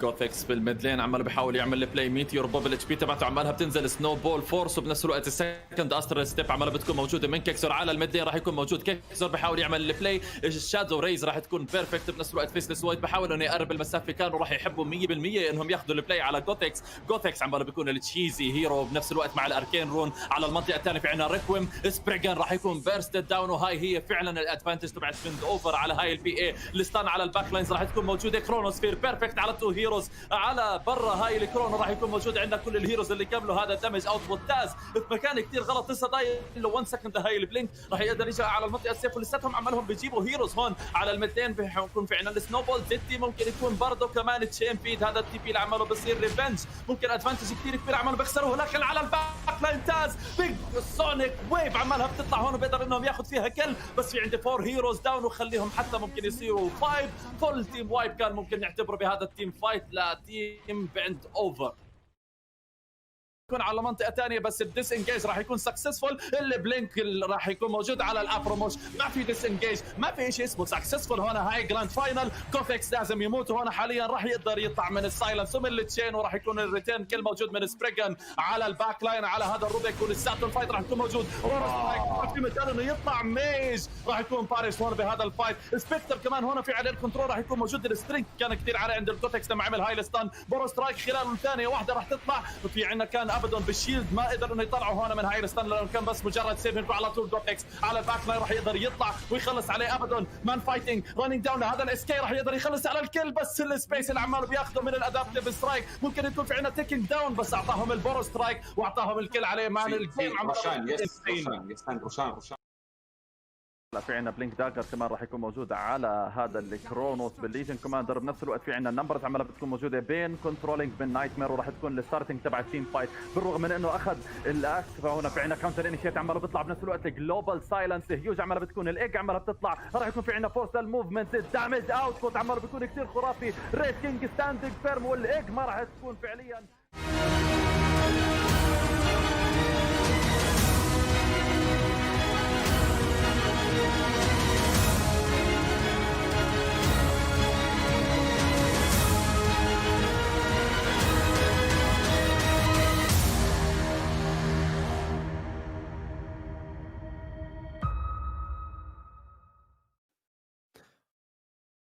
Welcome back, everybody, here for Game 2 of Fate Esports versus Nigma. It's the match that Fate Esports managed to win by winning the Rising Stars tournament, looking for those new players to just really shine. Yes, our pun is done. Let's go to the draft.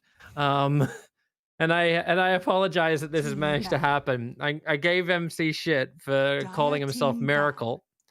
And He renamed it to Obi-Wan too. Radiant team pick. That's oh, nice. like terrific, absolutely terrific. And Fate, I disagree with this techie span in the first phase. It's disgusting, absolutely disgusting. It has some very different bans compared to game 1. Koro's ban's more or less the same here. And he will once again pick Earth Spirit. I guess Weeha just wants to have his fun round 2. Or maybe it's going to go on GH this game with Fate's first pick, Nature's Prophet. And this is the flex 2. The flex 2 you have at the beginning. It can go anywhere and everywhere. And I definitely get the whole ban of techies if you want to play a Nature's Prophet. Like, it's crap to play 10 techies. seconds remaining.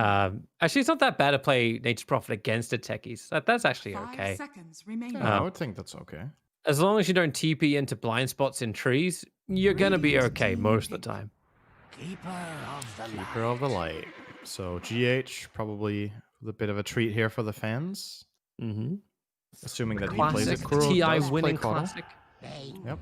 Kuro can play the Caudal as well, so it's a possibility for Nigma if they want to do it. Dire team ban. Mm-hmm. And now we're going to grab a Dire Bane team for... pick. I'm assuming this is going to be Hook on Bane, now that he's playing support again, with Mage back. Very quick Lycan ban coming out from Nigma. Both teams basically taking like no time with the draft. They have full reserve time. They know exactly what they want to do. In Fate's case, I'm not exactly sure why they really want to ban techies and Tide in the first phase, but you can read into that what you will. There's gonna be something like maybe they're just thinking that Nigma's gonna mess around with it later on because we're going to game 2, they're 1 game up, and they just don't want to play that type of Dota. Dire team That's fair. pick. Yeah. Hey, Kuro is renowned for playing a fantastic techie. Even though I know it's mind control, I think that wants to play it more than Kuro ever wants to Could again. be. So Tusk, it's going to be the grab for Fate. They have really strong lanes this game. Are very strong skirmishing heroes. It looks like Fate are like, you know 10 what? seconds remaining. Nigma kind of crushed us in the last game. They had better fights. Radiant team pick. They executed better. So we're gonna pick something so we can snowball as hard as possible. No pun intended on the Tusk, by the way. But that really is the goal. When your support duo is Bane Tusk, you want to fight, and you want to fight a lot.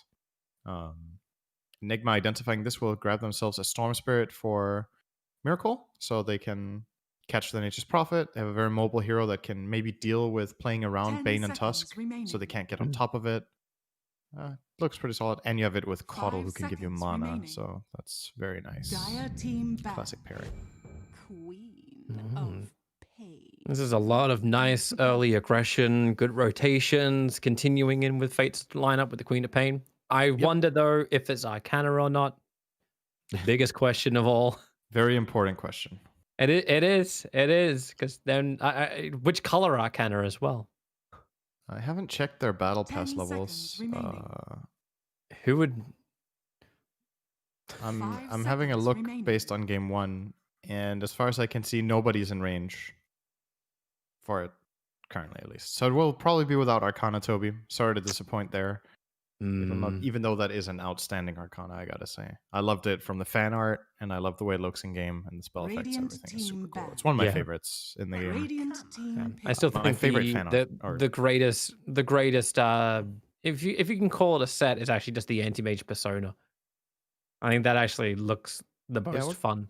Will be interesting to see how they implement that in the game once that comes out. But yeah, for me, the Queen of Pain, I think I said fan art. I meant concept art. The art that they released when they 10 announced the seconds Arcana is, remaining. in my opinion, the best art It's that Dota it's has the ever first time had. they did a 5 cinematic seconds video as remaining. well with it too. Like they put a lot of time and Ah. effort into the Yeah, release. It's 'Cause the first time put they've it on done their that long. they put it on one their at least. Instagram as well. It's like, Yeah. oh wow, where the hell did this thing come from?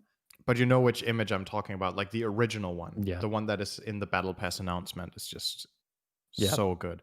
I also like the second one that they put in once they released it. There's a second piece of art with her smiling, I believe. But I still think the first one is the best. Just super cool. It really gave me... It kind of gave me Diablo vibes. In I can see that. to an extent. Like some elements looked a bit Diablo inspired, which I believe that game has a lot of really cool art. If you think of pain, you do think of Diablo. Especially Diablo 1. That was very painful on some. Do you hear they're doing it at? I think it was like Diablo 2 is being remade. Oh, that might be on. I think I heard about that, and yeah. Good Meepo ban, by the way. Back on track here. Yeah, sorry. Back to the world of Dota. Fate have no solution for that hero. It's good against Queen. It's good against Bane. It's good against Nature's Prophet, and actually Tusk. It would have been good against every hero they have. And there's Weeha in the enemy team, so showing some respect there. Obviously, assuming that this Ursa could be played by any of their core players, and so could the Storm technically. We're gonna grab a Clinks and a last pick Naga Siren. Oh boy, this is a really good Naga game. It's a Kuro Naga. Dude, is this Jungle Naga? Is this Jungle Naga? Is he just concepting what I can jungle as a 5 position? Oh, this time Miracle's playing Caudle, so I don't think this is a core Caudle. GH Ursa. What build would you even do on a core Caudle? Don't know. Refresher? Utility items, Refresher Hex, Force Staff, Mind Control Storm. I think what they're going to do is they will play Kuro as regular carry here.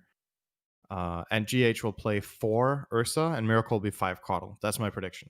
I think the laning is going to be Mind Control will play Storm mid, and Weehaw will play... No, wait. Mind Control will play Storm offlane with Ursa. Then they will play Earth Spirit mid on Weehaw, and then they will play Caudle Naga. That's my guess, that they're going to lane like that.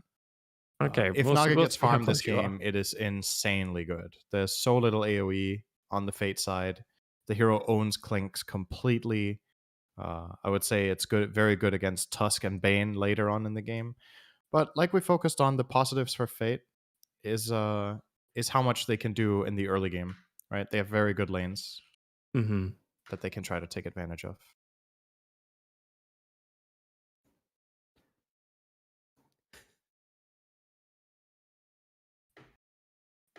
Guess I'm thinking about how Fate are going to put their lanes to really make this work, right? Like, let's say they have the same assumption I do about the laning, which we don't know if that's going to be true or not. But if you assume that the Storm, the lane is, what did I say would be Storm Ursa, right? Yeah, Storm Ursa offlane.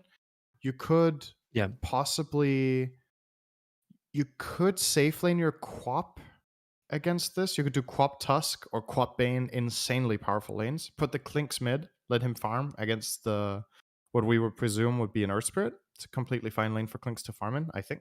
Should be okay.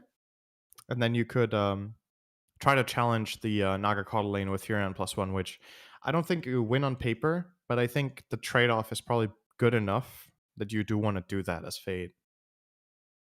But we'll see what they're up to. At least the voice lines are ready. Yeah.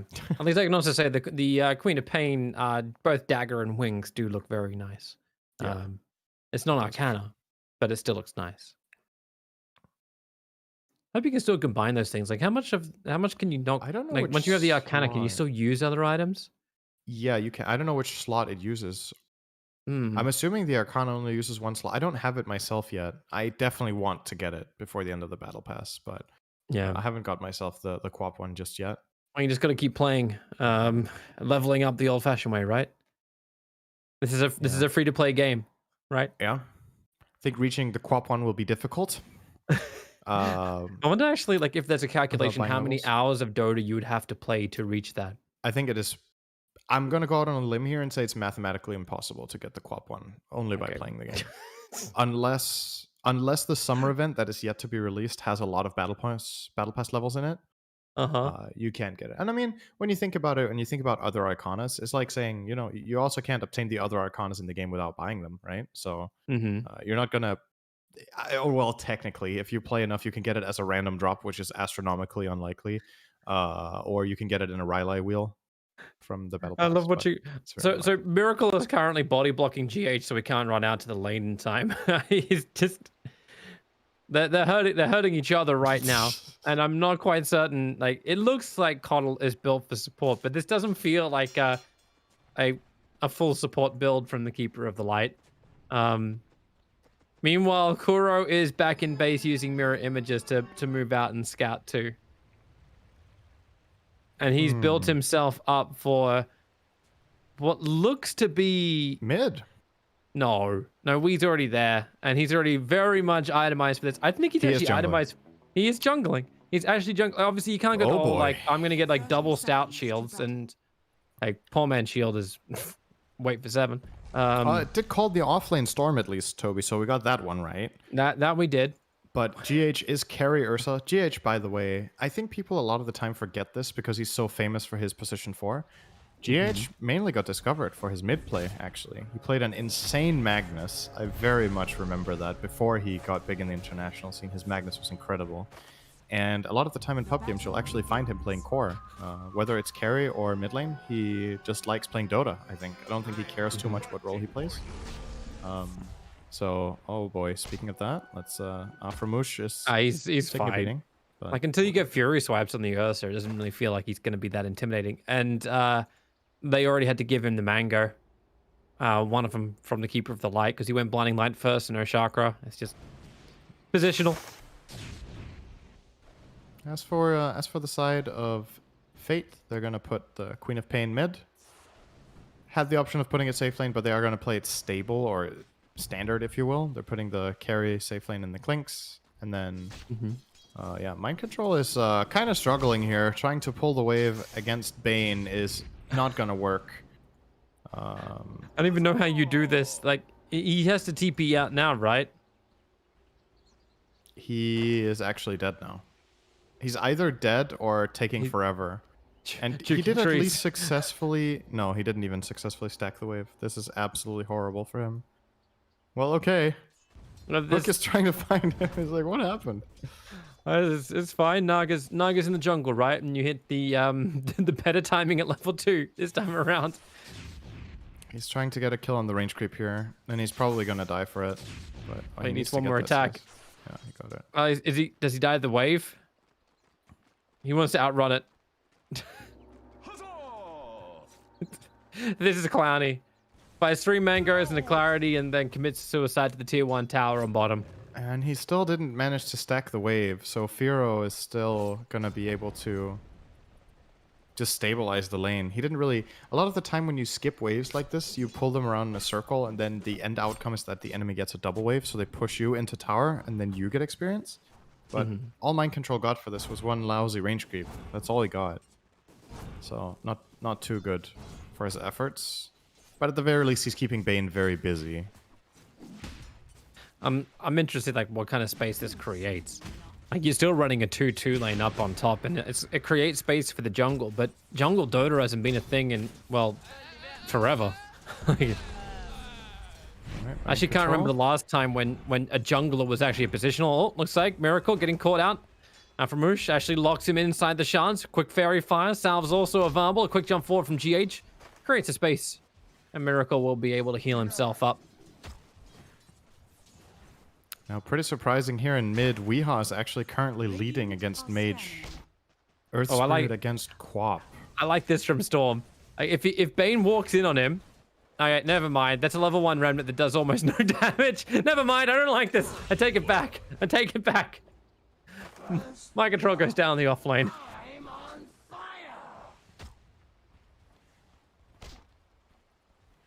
I wonder... I still wonder what Kuro... what inspired him today. He woke up today, he was like, I'm going to play the show match against the winners of Rising Stars, and I will jungle no matter the cost. If Mind Control doesn't even get to play Dota, doesn't matter. I will get my jungle Naga. I'm just trying to prove a point. I don't know. Anything else. It's interesting, for sure. Oh my god, up on top. Looks like Tuskar is going to go down, while you can actually see the trap that Mind Control tried to send. So concept-wise, it was interesting. Execution-wise, a little less interesting, as now he's trying to creep skip once again on bottom. But he's he's not even a level 2. And TP support's coming in. Klinks actually wants the kill. He left the lane so he can come over and get that bonus death pack, so up to 10. But keep an eye on the Naga. She's got 1,400. She's got the same net worth as the Queen of Pain. 4 minutes in. Yeah, and Storm Spirit has about the same net worth as the enemy supports. So I guess that's the trade-off. The problem is just for Nigma, they're not getting experience from one of the 3 lanes. So... GH, trapped up, Blinding Light, no mana. At the moment, short by 30, so he couldn't instantly push him off, and GH has to back all the way up. No more health consumables for this top lane of Nigma, but the couriers are coming as fast as they can with the salves. Yep.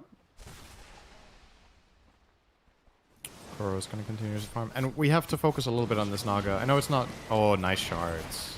Actually cancels the salve for of stopping GH. the salve there. Good job.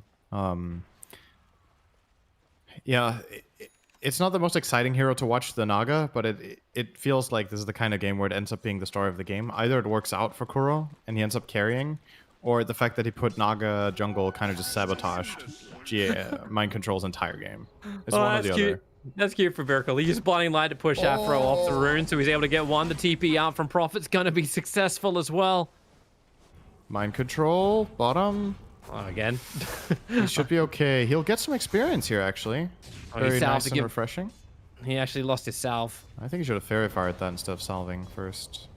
But he tried to kill the courier. It had 3 health, but survived. They're coming after him again. Yep. They really want to get that death pack damage again, and Storm Spirit's been very willing to feed it so far. I think he hasn't had much of a choice, rather, is the right way to put it. It's been tough times. How long until Kuro actually becomes a hero? Like we saw him with a Dominator, then have an Influence and Necro Books, but right now he's got 3 Wraith Bands and building into Treads. Yeah, he needs a while. Oh, another salve from GH, kind of wasted here. Not really respecting how much pressure that is being put on him by Fate in this top lane. Say if you want to salve here, you got to back off entirely. Jumped him. Right? Snowball going after GH, and the shards lock him in place, and there is no Blinding Light. I like how they're calling out as well. Kuro is like, okay, we're going to put the bounty on him. 5 minutes. We'll come to your jungle within the next 5 minutes to see if we can stop you from doing what you did in game 1. I'm really looking forward to actually like bounties. Like, I was going to say bounties at TI. Too soon. I love that voice wheel. That one. Thanks, MC. The timing of that was pretty impeccable, actually, not gonna lie. How does he know? Psychic. By the way, they're bottom line, nightmaring yep. again, and well. Oh, he has Vortex. Yeah, underneath the That was- tower. Hook. That was a kill there. I think. That was a possibility of a kill for MC if he Tower is under attack. if he had expected fight that top. Hook would come in that close. We Shards, ready for the Affirmush. roll? They're going after like bottom lane to first get the kill on Mind Control, then up towards the top lane where the kill will come on Nature's Prophet. Radiant's top tower Love it. is under attack. Well, this time around, at least Fate are off to a much better start. Firo has a great early game. He's got the top net worth, 3 stacks on death pack damage, so already 15 extra, just free damage essentially. Which, if you were to convert this into just Dota gold that you had to pay for this, it's 1,000 3 heroes gold. together. Catching him out the top rune, tries to rolling boulder out, won't happen, begins his TP instead, and whey! I heard that See scream. ya. He was dead before the scream even released. Making sure he gets killed there, Mage. I actually do think that Sonic Wave might have been necessary for the kill. It would have been close without it. I'm fairly certain he was dead before the Sonic Wave connected. I don't have Really? a kill count. Yeah, at least my eyes saw that. I have nothing other than my eyes to go on, so it won't hold up in a court of law. Mind control. Dire's middle tower is under attack. Interesting situation here. Oh, Fairy fires. it's like I just got to deny the death pack. Deny the death pack. Just keep running. Oh, wait, no.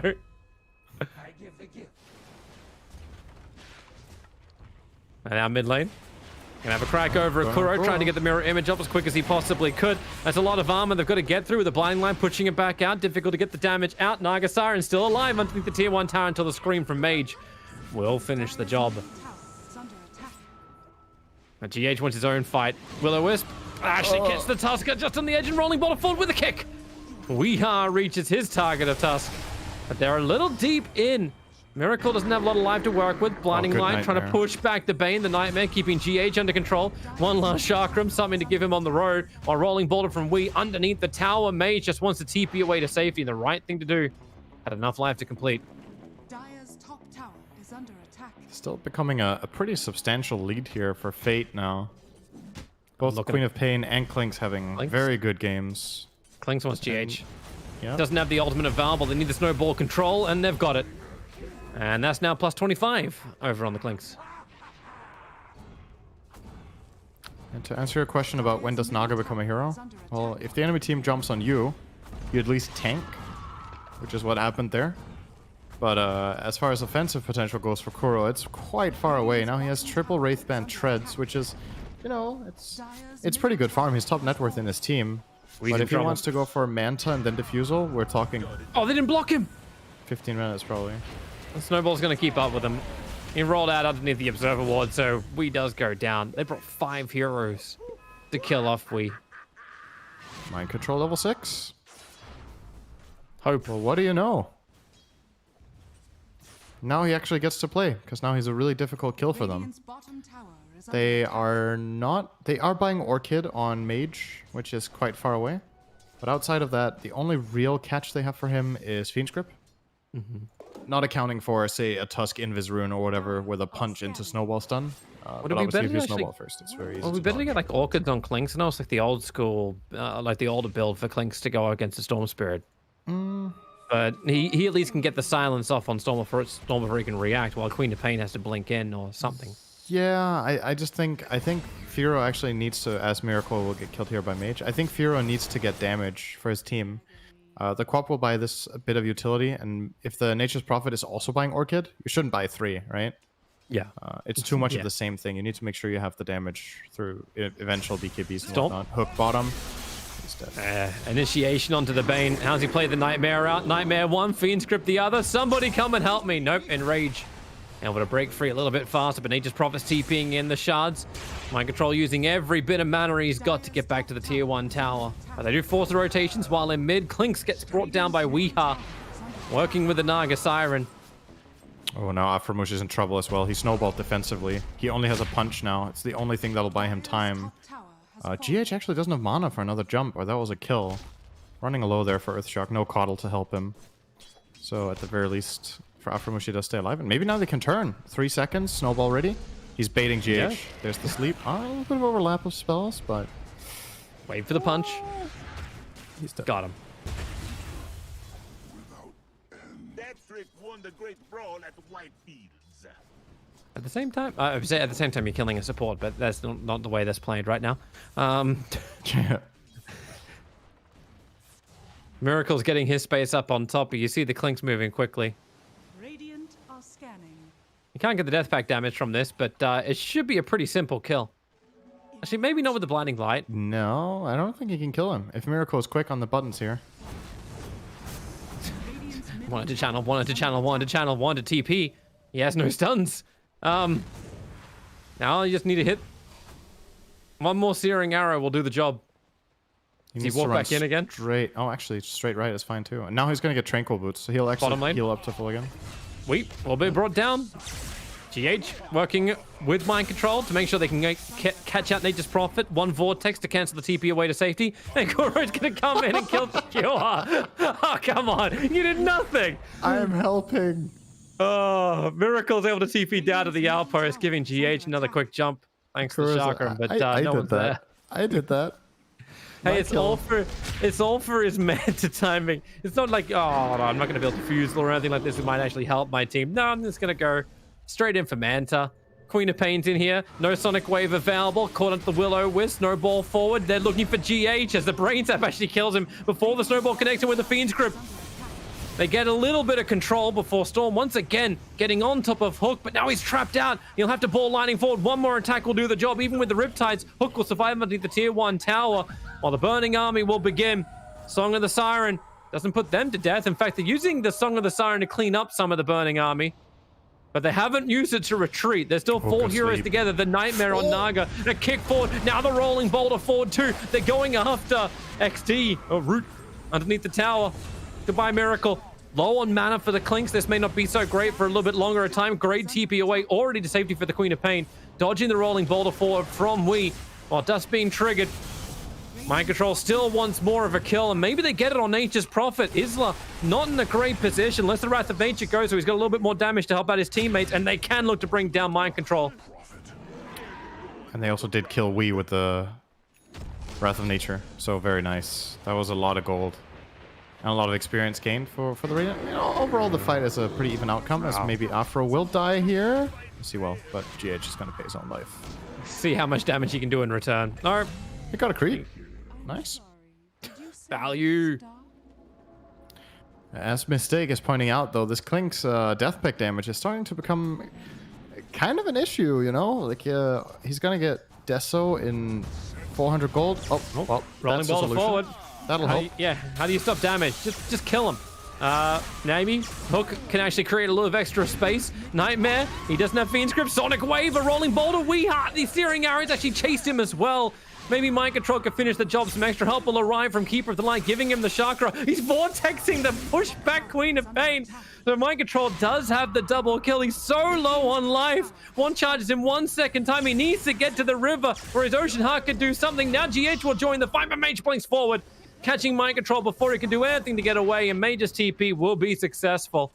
But meanwhile, in the north, where Kuro seems to hang out, he's still farming up his Mantis style. He's now 7,000 net worth. He's 700 ahead of number one for Radiant. Oh, Fate. Dude, you can say what you want, but this is creative Dota. It's very different from what we usually see, and that's great for a shell match, right? Like, yeah. Kuro, actually, he doesn't have a Quelling Blade. That is problematic. That's bad news against Nature's He does have 16 armor. And he's gonna turn and fight inside of Roshan. He's baiting them. Fight with everything he's got. Yeah, he's won this. Oh wait, no way. They under stunts, no cancels. Meanwhile, on bottom, Miracle will die and Ursa will join him as well. Fiend's Grip's already been committed. The Burning Army looking to go through the tree lines. I love that the Burning Army curves to the right when it hits a wall. Miracle was busy tipping Kuro and he just died. Oh, I love it. I love it. We on Mind Control. What you hear, boys? What you hear? Trying to scan out here. We're hoping to find the Clinks, in which case they can obviously just dust with Weeha and get the job done. But no Clinks in sight. He is bottom, looking to get the tier 1 tower, and his Deso is flying out now as well, by the way. So Firo will be. W mid. Firo needs to be dealt with in fights. Yeah, of course. I think what Nigma need to do in fights is they have to get on top of the Clinks. You can't let him have free fights when he has this much bonus damage. You've given him a free relic, basically, from kills. And now he also has Deso. So he hits for 218 damage right now with -7 armor. -6 armor. It gets changed all the time. Please forgive me. You are forgiven. Mid tower? Does he see him up there? Defending? Yeah, he does. Blinding Light, miss. Oh, wait, he still gets hit. Another 5 damage. Orchid? Oh, looking for an ensnare. Won't happen. Prophet TP is out in time. Maybe now is time for Song of the Siren to try and reset. They want to kill off the Bane first, however, and they are able to do that, but Mind Control also going down. Furo. And he just had no life whatsoever. Maybe with the ensnare, Nature's Prophet's going to lose his life too. They have the damage, and the Kuro one position jungle is now online as Tusker also wants to run away, but GH will get that kill. Mage wants something more. He's got Sonic Wave available. He lets it rip, but he misses GH. Almost point blank. GH will complete his TP out to safety. Naga's asleep for the moment. She does have the Manta available, so there's no real control, and so she'll Song on the Siren and TP away to safety as well. Oops. Tip, tip, tip. Oh, Mage. Mind Control? Mind Control? Oh, no. He got the Vortex! He got the ball lightning forward! He kills off Mage! TP to the tier 2 tower. He's nightmared up. Weeha might have to help him as Nature's Prophet's nearby. Weeha rolling boulders forward. He's looking to silence up the Bane so he can finally break the Storm Spirit free, and you will get the kill. No! Yeah, you do. Yeah, you do. Isla's got him on the pop. Thanks to the Orchid. There's a lot of damage being done here right now. Weeha, why is Weeha not dusting? He knows Clinks is Naga's here. now going to do a hell of a lot of damage as well. Slept up for the moment thanks to the Nightmare. Silence him with the Orchid, but Manta doesn't really care about that. And now is going to have a 4-on-1, but GH as well as Miracle wants to try and change those odds. Furo sitting behind him. It's a great double stun from Aftermush, but now underneath the Will-O-Wisp. They want to make sure this Clinks just can't move away. Kuro will finally go down, killed off by the Clinks, the Will-O-Wisp. It pulls him back at the last moment, and the Blinding Light, but the damage isn't enough. 200 HP. The Clinks will survive to kill yet again. Now plus 80 on the Clinks. Storm has respawned though. Let's see if no, he's not TPing out. Oh, he doesn't have TP. Not trying to do anything here. Yeah, a little bit of a honestly. I'm sorry, a little bit of yeah. So we in this fight got a sick magnetize, and he knew Clinks was there, right? Because his rolling boulder hit him. He knew he hit an obstacle, and that's the only possible obstacle in the game that he could have hit. He didn't dust that whole time. I feel like if they dust, they can just isolate and kill the Clinks and win that fight. So that was very odd for me that they didn't do that in time. And instead, Clinks kind of got to, you know, get way too many hits in. And if you're not on top of this guy, he is killing your heroes. Still hitting insanely hard, working toward the BKB now. Kuro closing in on Diffusal, though, will be a bit of a problem. But BKB obviously offsets that timing by a little bit, at least. Just like these longer drawn-out kind of damages, fights. You don't get that bonus 67 damage he's looking for from the Searing Arrows. Obviously, depending on the time of the fight. Middle lane, rolling boulder forward. They're going in after the Tusker. They got some good silence, and even with the Coddle Blast, it connects pretty nicely, giving him just enough damage to kill off Aframush before there's any kind of follow-up. And now, again, Chakra. Oh, rolling boulder. Maybe they can catch out Hook. My god, we just go so far with this. And Kuro will make more of himself, can break Wee free. Another rolling boulder forward. Hook at least dodges that. More support's coming in. Queen of Pain's thinking about it. She's got Orchid and Sonic Wave. The Burning Army starts to drop as Wee just goes in once again. Looking for his own target. Is this, yeah, I was about to say, is it Roche time? Like, you got 2 kills, you're in the area anyway, you have Ursa. And that is indeed the call here for Nigma. They do have Coddle ulti as well. The scan comes out. So, Fate are aware that this is happening, but they seem unable to connect in time. Clinks is not moving, Queen of Pain is still top. They're just going to concede Roche. That is bad news for Fate. That's the dream. That's the dream for an Ursa. Yeah, I love that. And now they're coming over for Furo. So they bring detection. Dust is in the backpack of Ursa. Song of the Siren switching the dust in 3, 2, 1. Jump. See ya. How to get on top of a Klings who's got a crap ton of damage and negate his effect. The Song of the Siren.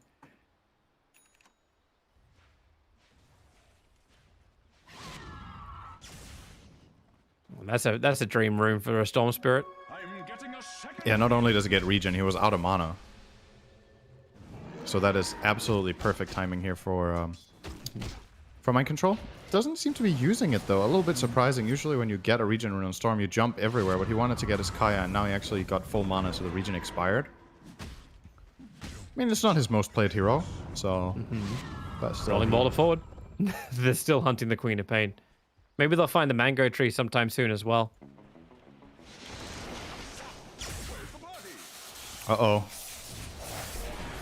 Oh, Corp's gonna jump forward. Orchid Silence is out. Goes your I think was up for top lane when Nature's Prophet gets killed off. And there goes your Aegis Immortal Mage, able to blink away to safety, but then again Izzy. The Magnetize rings the ears, but he lives on 100 HP. Are we trapped up? Clinks lets the clumsy net go, and Weeha just wants to rolling boulder away the Will-O-Wisp. Man, that's a really great position. They can kill off the Clinks if they can just stay on top of him, but where's the detection? Where's the information? He just avoids the Illuminate. Hello? And now, where's your hit? Vero just kills Wee as he rolling boulders into him. Mind Control will have to finish the job. Did we forget he had dust? You pointed it out, man. It's like, where's the detection? Was it on cooldown from? No, it's been longer than 30 seconds since bottom lane. But yeah, Furo is happy to get a trade there at GH. Will die as well. Couple of nice kills. They want to really keep going. They know Miracle's close by. They just profit TP's in, able to connect over on the Sprout. Not a tango. Not a way to survive. Ghost Scepter won't save you. Not against Bane and Quap. They see Kuro. Radiant's top tower is under attack. That's a pretty the big issue hero to is, claim. I don't know if they can kill him in a 3 or 4v1 if they don't grip. I think they have to grip, or he doesn't die. He can Manta off their Orchids and use Mirror Image, and then he can Song. They're looking for him. Oh, Shards are able to connect. that is not good. And that Snowball follow-up. Can he get the Song of the Siren off from the grip? Now's your time. And nope, not even required. All right, that's kind of a... Yeah, I mean, he obviously doesn't know exactly where they are and how they're coming in, so he was hoping he could TP out, but there's multiple ways of living there. You can, like, Song of the Siren first, right, and TP out, but wasn't expecting that they knew exactly where he was. So maybe could have cut a different path. Maybe could have chosen not to start TPing yet. Many maybes, but he obviously doesn't have the vision that we do, so it's a lot easier said than done for him. And that's a big kill. You need that kill if you're Fate right now. Slow down the Naga so that you stay ahead in the game, or well, you're not actually ahead, but so you stay within reach, rather, is probably a better way to say it. Because Naga is a big problem for them this game, strategically. I found it amusing that the tier 2 items are not complete yet, and we're 25 minutes in. It's for the Dire side. They only just got their third one now for Naga, who's just been sitting in the jungle the entire time. Worthy tribute. Obviously not killing ancients, so having that odds, but... I think later in this game, after the early stage, Kuro has been playing a lot more in lanes than jungle. But yes, it's still surprising, regardless. Maybe they lost one. No, it shows up as 5. Actually, Radiant lost one. The Ring of Aquila. Oh no, it's backpacked. It's backpacked. It's unknown because it was dropped. They had it on the ground somewhere.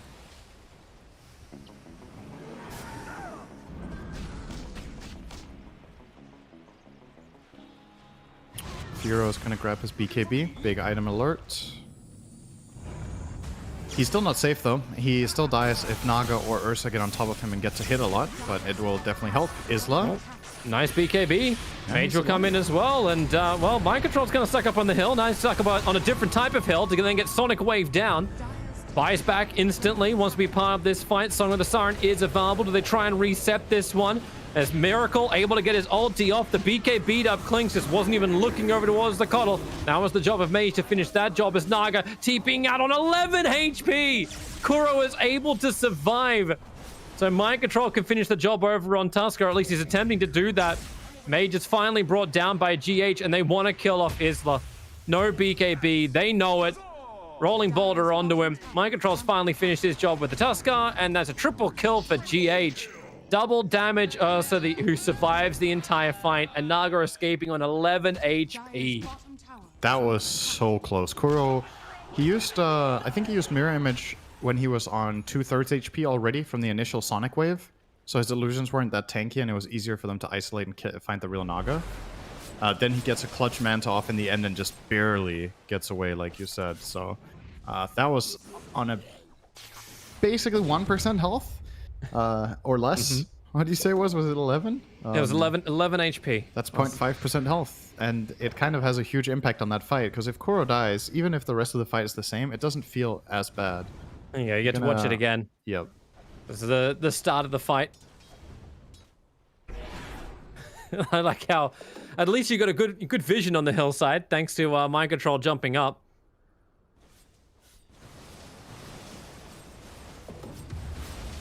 Sonic Wave really did ripple out nicely through all of them. Yeah. But Kuro, MC did the job of the support before dying. Get it out. There. Yeah, now you see Kuro and... Yep. 11. 11 for a second. Now back to live, though. GH has jumped in. Used Abyssal already. Did not find a kill with that because of the defensive Bane. Mind Control's making sure the Bane is very much locked down. But now he'll pay the price. Not really creating enough space with that dieback from before. Or the buyback from before. Now he's got 100 seconds on the sideline, and you can see just how fast Nigma want to disengage from this. But the rolling boulder, it connected on the Nature's Prophet who TP'd in. Now everyone else will TP out, apart from Miracle. He was left behind, forgotten by the captain.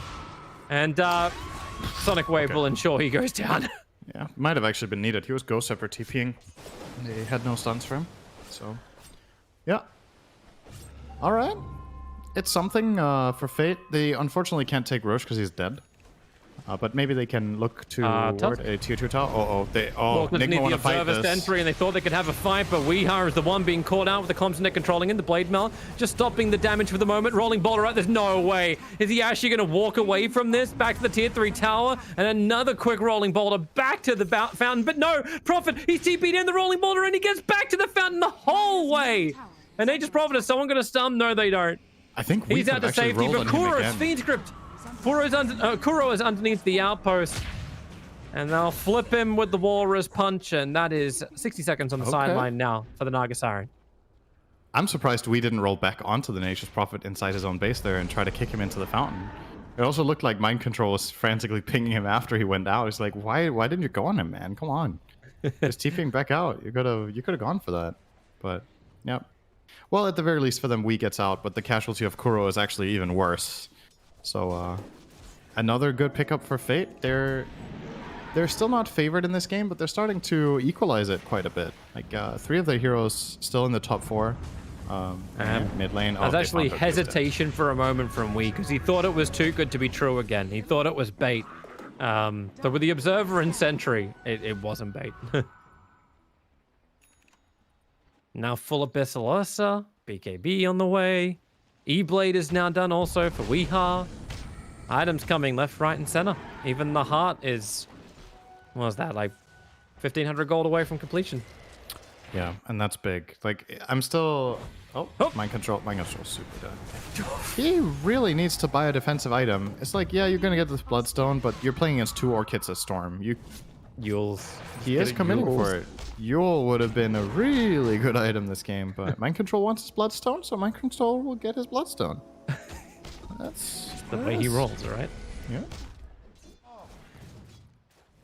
Kuro's heart now less than 1,000 gold away. Going really fast, obviously, when he's not getting caught out and actually farming. Dire's top tower is under attack. Nigma are looking for their own fight up on top lane. Just had the outpost taken, the tier 2 tower melts. The TP from GH will complete, so he can jump forward with the Urshock into the Abyssal Blaze done. Clinks now gets the Burning Army off. Had a lot of extra life, BKB as well, so the Will-O-Wisp won't really affect him. The Sonic Wave even clipping into Mind Control. But where's the extra help? They're trying to take this fight without the Storm Spirit to jump to the back lines and without even Naga Siren being there. Now the pressure will come to the tier 3 tower of Nigma on top lane. And they hit hard. So fast. Fate Esports, they're loving this now. Naga TP in 5 seconds. Fate need to be careful not to overextend here. They might feel eager because they can get a lane of barracks, but this could end up being really expensive if they don't get out right now. Dire's top barracks. This blinding Storm. light. Straight through them all. Whoops. Problematic. Support required.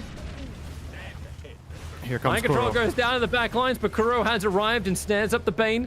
The Naga Illusion taking care of most of that until he self-nightmares, and now Kuro's already changed target. Rolling boulder forward from Wee will be able to take care of the Bane after he's already finished with the Clinks, and they want more. Now from Ush.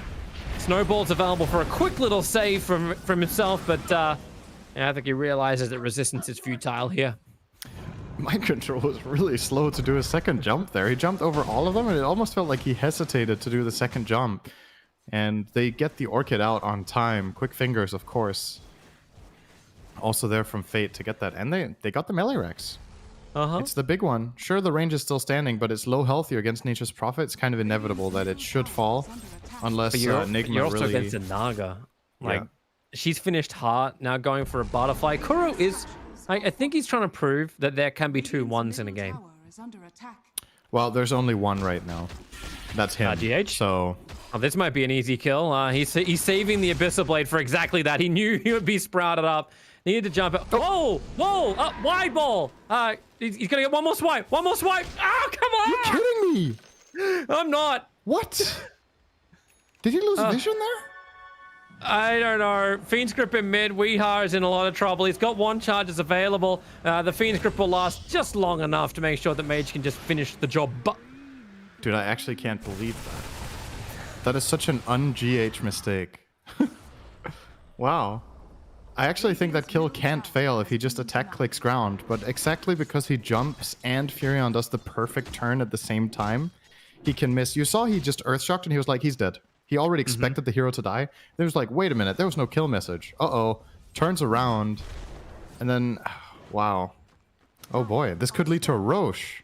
Yeah, because Nature's Prophet is actually part of this, and they might not have had the confidence to go for this without it. Yeah, it's dead. Clinks hit so hard as well. They're all too late. The Observer and Sentry of Nigma did see the movement towards Roshan. But it's like they want the game to go a little longer. It's still kind of silly as well. I think there's only 2,000 the difference. 45 to 37, 34 minutes in, and there's only like 2,000 both gold or experience. Oh, Isla. All right, second chance. GH. This time he's not going to slip up, surely. He's already used Abyssal. They'll cut him free. Mage will now arrive, and, well, Enrage is not possible just yet. Sonic Wave will connect. He'll Enrage, begin the TP out, and the Snowball will cancel that. So GH does go down. But Storm, wait, missed the wave. But it's fine. Bloodstone is complete. Uh-oh, Miracle. Yeah. His glimmer in his Give me backpack. information. Nightmare just in time. That TP had 0.2 seconds left on it.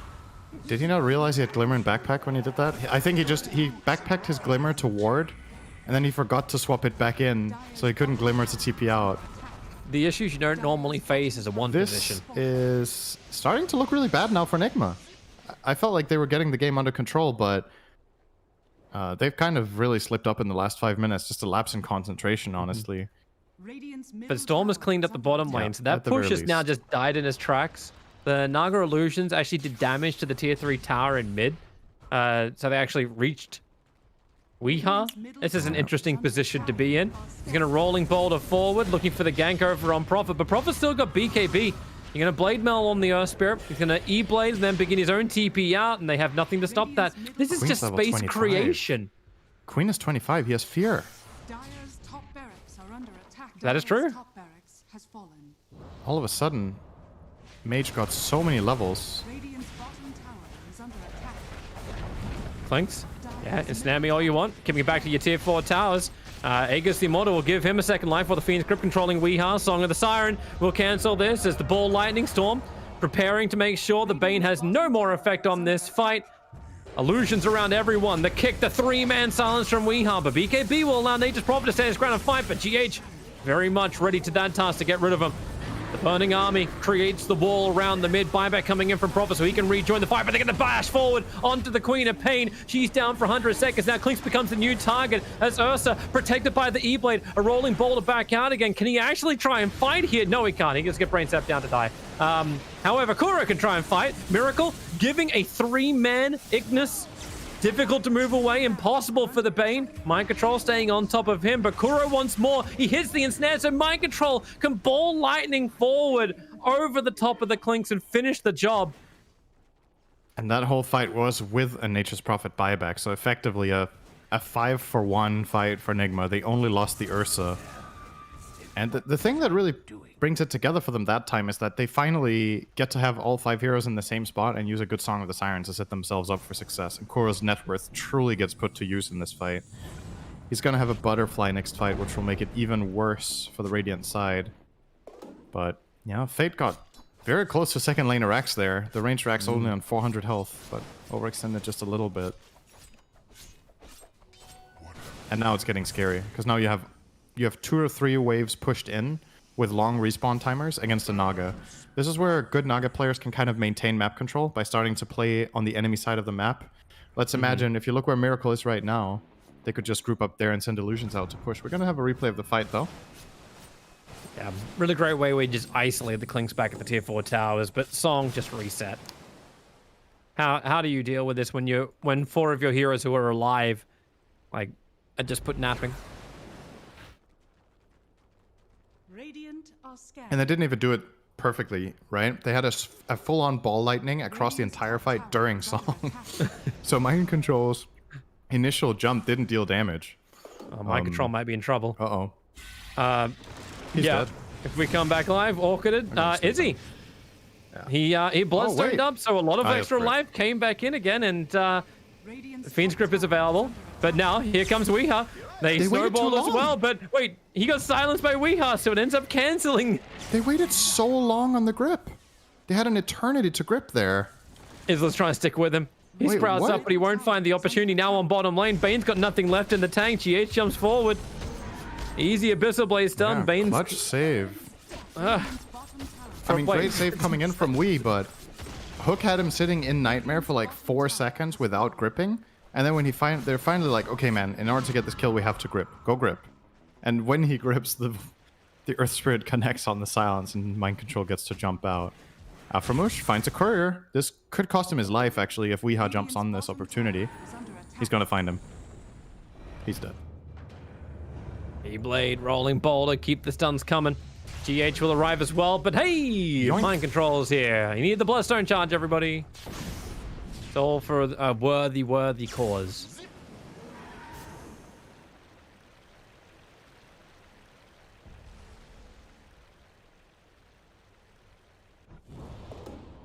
Well, Prince's knives all round. Oh, yeah. So Spell Prism for the Naga. That's what she chose to hold on to for the for the tier 4 items. You have Timeless Relic Dire's middle onto the tower ES. is under attack. Meanwhile, up on top, Queen of Pain continuing to push in. Tier 4 town taking a lot of damage. Fortification comes in from Nigma. I think that's a really what good they one intended to force. do. That's big to force that. That's going to open up for a potential split push play for Klinks and Nature's Prophet in the next minutes. Kuro obviously starting to get fully decked out now, and with that Spell Prism, the cooldown reduction on Mirror Image gives it over 100% uptime. Fiend scripts out. Needs some extra help. Weeha's nearby. He's going to rolling boulder forward. He needs to get the silence over on Bane, but the Wrath of Nature kills off Mind Control. He felt so confident. Maybe GH can try and help turn this around, but no! There's a Hex out and just killed off by the Klinks. I think that was the Hex reveal, right? Yep. I feel like it hasn't been used before. I saw Firo buying it a while ago, but I think he died once or twice since that, so it got delayed a lot. But yeah, GH not expecting that at all. Nice couple kills. And now it's up to Kuro to try and push the lanes out, or potentially even find his own kill. Nature's Prophet's BKB's coming off cooldown right now, but that's still a hell of a lot of damage. Can anyone see inside of here? Oh, Song of the Siren. Keeper of the Light's coming over, but so is Queen of the Pain. Queen of Pain. And he'll Sprout once again. A Blinding Light won't push him back because the BKB's still up, but now it's Kuro versus the world, and the split searing arrows. Everyone gets to die so quickly. Nigma. Oh, they are feeding the trees. And Prophet will be everywhere. He cracks his 25 and removes cooldown for TP. They definitely need to start grouping up if they want to win this game. You're 41 minutes in. Here's BKB. That he does, but he's also got 4 heroes surrounding him. Fiend's Grip is on cooldown for the moment. I'll turn on the Magnetize, and well, for all that BKB, he didn't have the life to survive the physical damage output. Yeah, he waited too long there. Just and now look at Firo. In we go, and well, Sentry Ward reveals. So Miracle gets to live for a little longer. Now the question is, can Mind Control stall this so they don't get GG'd? The second lane's dead for sure. Like, Klinks does way too much damage, but... Well, he's taking care of bottom first. He's going straight after Nature's Prophet. BKB was on cooldown, but there's a lot of support rotating over as quick as it could. And they give him the Spell Prism now to the Storm Spirit. He'll Ball Lightning once again. Got a lot of those auto remnants just auto casting out, but he can't help. GH underneath the tier 4 tower still can't survive. The Burning Army is down. And Sonic Wave ensures that Miracle is gone as well. Tusker so low. They're just focusing down the Ignis to begin with, and then they can focus on the tier 4 towers. Mind Control will buy back. 15 seconds till Kuro. That's 15 seconds way too long. The Nightmare gets the catch. The Silence as well. We're going to a third. We're actually going to a third. Fate Esports take game 2. Yeah, basically what happened in the last few minutes of this game, Nigma kind of just got way too cocky and stopped playing together, right? Like, they spread thin on the map, they're just pushing out the waves, trying to make small skirmishes, and Fate are really... You can tell they're hungry to win this game, right? They're very quick on their movements, they group up very fast, reassume positions, and find some really key kills to come back in this game. Mainly, a couple of solo pickoffs on the Naga Siren were really impactful. And then a lot of situations where GH +1 are trying to make a move and just get outnumbered and overwhelmed. Nigma maybe taking their foot off the gas a little bit too long in this game, when they actually had plenty of opportunities here to kind of get themselves a commanding victory. But it's a show match, and this is a show. That's a show right there. That is a show. All sorts of crazy stuff in this game. Here's the real question. What hero is Kuro going to jungle with next? Oh, good question. Troll? Yeah? How about So we do a we're going poll? with what's going to be OP in a game that you can just get away with sending jungle, right? We do a poll, and whoever wins the poll, whatever hero wins the poll, gets jungled by Kuro in this next game. Okay, that sounds absolutely fantastic. Let's have ourselves a poll somewhere in the ether of, I think we're on a YouTube streaming right now, so yeah, put your hero choices over there in the chat. I'm sure we'll pass them over to Kuro inside the inside the lobby. Yeah, just Yeah, not a bad game for Fate. I think they definitely looked a lot better once Mage joined them. Like that Yeah, definitely for felt sure. so much better once Mage had joined It them. made a big difference, and I think also in this game, but just because they got a bit of a foothold after the early portion of the mid game, they were really trying to make moves all the time in this game. They were not. I think a trap that a lot of teams fall into when they're playing against a world class team is that they're like, okay, let's not make mistakes, let's play it slow and play it safe. And usually what ends up happening then is that you get overwhelmed. But in this game, they're taking so much initiative. They really want to look for kills and just take the fight nonstop to Nigma. And a couple of slip-ups, and then all of a sudden you can win a game like this in the blink of an eye when you have this hard push. Yeah. And then they did exactly that. It still took a while to get where they wanted to go because you still got a little split push down. But hey, 43-minute victory against Nigma is still not too bad, especially with a Naga Siren that should have been split pushing you a lot harder. Yeah, but Nature's Prophet wins out. They first picked it when it comes to that kind of split battle. But my God, Mage 21-3-18. Like his Sonic Waves in most fights were hitting at least 3 people. Obviously, it makes up for the one that he totally whiffed on the Ursa on GH. Like, we don't have to remember that one too much. Yeah. But still, fantastic play from Fate. I'm looking forward to seeing what happens in Game 3. Now that Nigma may go a little bit more fundamental meta of Dota. Maybe we don't see the jungler. Maybe. Yeah, maybe. Don't know. It's it's Game 3. It's kind of the question that we asked ourselves at the start of this series is what kind of a show match does Nigma want to play? And now the question is, like, what are they going to do in Game 3? Are they like, okay, you know what? Kuro, get out of the jungle, play support? Or are they gonna try to triple down on it and see if they can go the whole way just by doing this wacky stuff? It seems to be Kuro's plan today that he wants to do this. So it'll be fun to see. Do you ever think like in a show match like this, you mess around a little bit, just so next time people draft against you in full officials, they just wonder like, is this now going to be a jungle Lycan? Like, is there a mind game level of that level? I don't think Nigma are using this game strategically on a big scale. No, I don't think so. I think they're getting some more practice in on some of their best heroes, and they're having fun. And obviously, playing against an opponent where the games can get really good if and very close. You did see in Game 1 how they kind of crushed them when I feel like they really doubled down on. I don't want to say necessarily seriousness, but just on. How to say? On the concept? Yeah, on the concept and on the draft as well. Like, just the way they played that game felt a lot closer to usual Nigma style. And then in this game, they let loose a little bit. They played an offlane Storm with Boots first, who was level 1 minute 4, had a really tough time, where Fate did an excellent job just zoning him out completely from the game with the Bane. This time, the jungling hero was a Naga, who's way slower than a Lycan. So it's kind of like you imagine you're playing a game, and there's like a normal difficulty and a hard difficulty.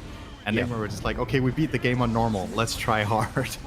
And it didn't really work that time around. So I always feel like mind control gets to be the punching bag for Nigma when that gets to happen. Like, he's playing a hero which you could see like he hasn't got a lot of experience on. Just a little rough. So maybe they can draft something nicer for mind control next time around. And maybe Miracle actually plays core again. A lot of different things. Maybe there isn't a jungle, but we'll find out the answer to all these questions after our break.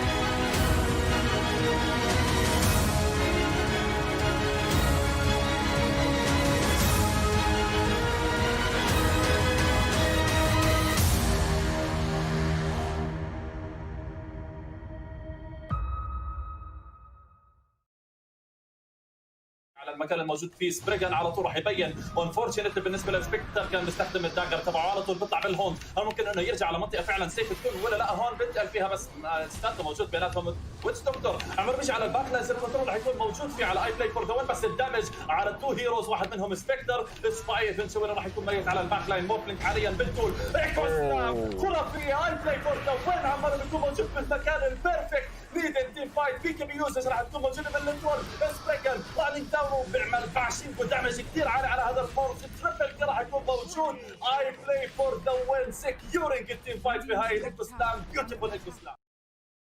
الجانج بس ستيل انهم عمالهم بيحاولوا يعملوا برشر اكثر على اللين اللي فوق، خصوصا انه مورفلينج عماله بيعمل سبليت بوش تحت وقرب كثير على الشوت جن. فخلينا نشوف كيف تيم ريفنج حيرد على هذا الحكي. اكيد حاليا سوبر رودي على التوب لين راح يقدر يعملوا كنترول لكيبر اوف ذا لايت. ولو ويسب راح تكون موجوده وتي بي من لايف ستيلر. اير شيكر بالايكو سلام بس ما بتقدر تعمل دمج كثير خرافي فيها الشكل من كيكسور على التو هيروز. على طول راح تكون البانشمنت موجوده ايج بالبيرفكت بوزيشن. لا ما راح تكون بيرفكت ابدا، راح تكون بيرسل داون فيري فيمس بسرعه. عماله بيعمل كلين اب لواحد من الهيروز. جوتكس اندر سيج. جعفر عماله بيحاول ياخذ ساكينج لهاي الاتش بي. يس 100% راح يكون الدمج دان. 4 هيروز داون. سوبر رودي بيحاول يعمل ران داون لسبريغان بس جوات البيس تبعته راح يحس بالمأمن. هلا في عنا هون بنت اوفر كلوزنج من الشمال ومن اليمين. ممكن انه نشوف بيك تيم فايت عماله بيصير. كوين اوف بين جوثكس راح يكون كنترول بهاي السايلنس. على طول البلينك هل راح يكون موجود ولا لا؟ ليتش راح يكون موجود بالبيك التي والكنترول عماله بيكون موجود. كاونتر انيشيشن ولوس لكن اكس مارك عمالها بيكون كثير خرافيه على جوثكس. لساته عايش. الالتي عمالها بتطلع. ليتش عماله بيكون ماخذ هاي الالتي والدمج اوتبوت عماله بيكون موجوده. 1 ميد لينر مقابل 1 سبورت. بورس لايك على 2 هيروز. تايني الاتش بي تبعته عمالها بتنزل. سوبر رودي راح يقدر يخلص على هذا الدمج. برايمر راح تكون موجوده على فيري فيمس. أرعى ما راح يكون الدمج كافي. في عندنا شيب كمان عماله بيعمل فيها كنترول على سبريغان. التورنت عماله بتكون موجوده. هل راح يقدروا يخلصوا عليه ولا لا؟ باتل الترانس عماله بتكون موجوده. كايتد ما في مجال انه يقدر يطلع منها حتى مع البلايتنج لايت. سبريغان راح يكون ايفنتشولي داون هون. كنترول راح يكون موجود بالاكس مارك. حتى لو ما في مانا راح يكون في بورو سترايك والكنترول از بيرفكت والفايت از بيرفكت. وبند اوفر في جيم 2 عمالهم بيكونوا بيرفكت. مان حظنا كيف حتى ولو انه ما انضرب في تشين فروست مع سول بلايند كيف كان الفايت كثير قدر الامكان حيكونوا يعملوا تيم فايت جمب فانتوم اساسا.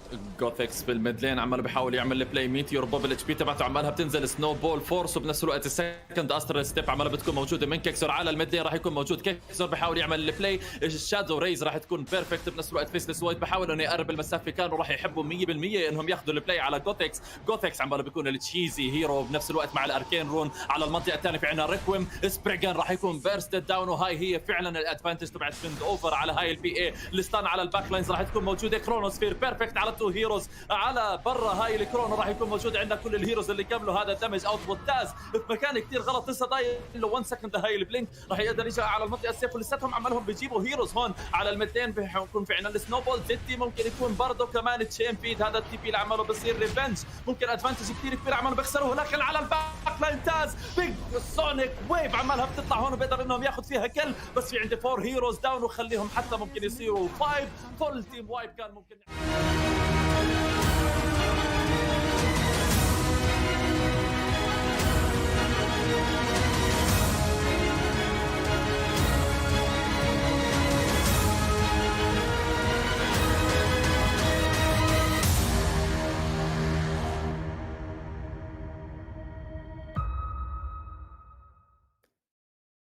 Welcome back, everybody, to the Rising Stars show match between Nigma as well as Fate Esports. We're going the distance. Something I probably didn't think I was going to say coming into this into this best of 3, but it's nice to see we get there and see Fate Esports playing some really nice Dota in game 2. It was what you were hoping for as well at the start of the day, Sind. Yeah, so Fate basically, I mean, you know, in game number 1, they had a stand-in, and they didn't have Mage, their mid player, and you could tell how big of a difference it made for them to get Mage and mid. And then on top of that, Nigma, I think, didn't perform as well as they did in game number 1. So you combine those two things, and all of a sudden, what was a very one-sided game 1 can turn into a very close game 2 that Fate managed to just barely get the best of Nigma in, which is great and very impressive. Now, going into game 3, obviously, we're going to see how the two teams adapt.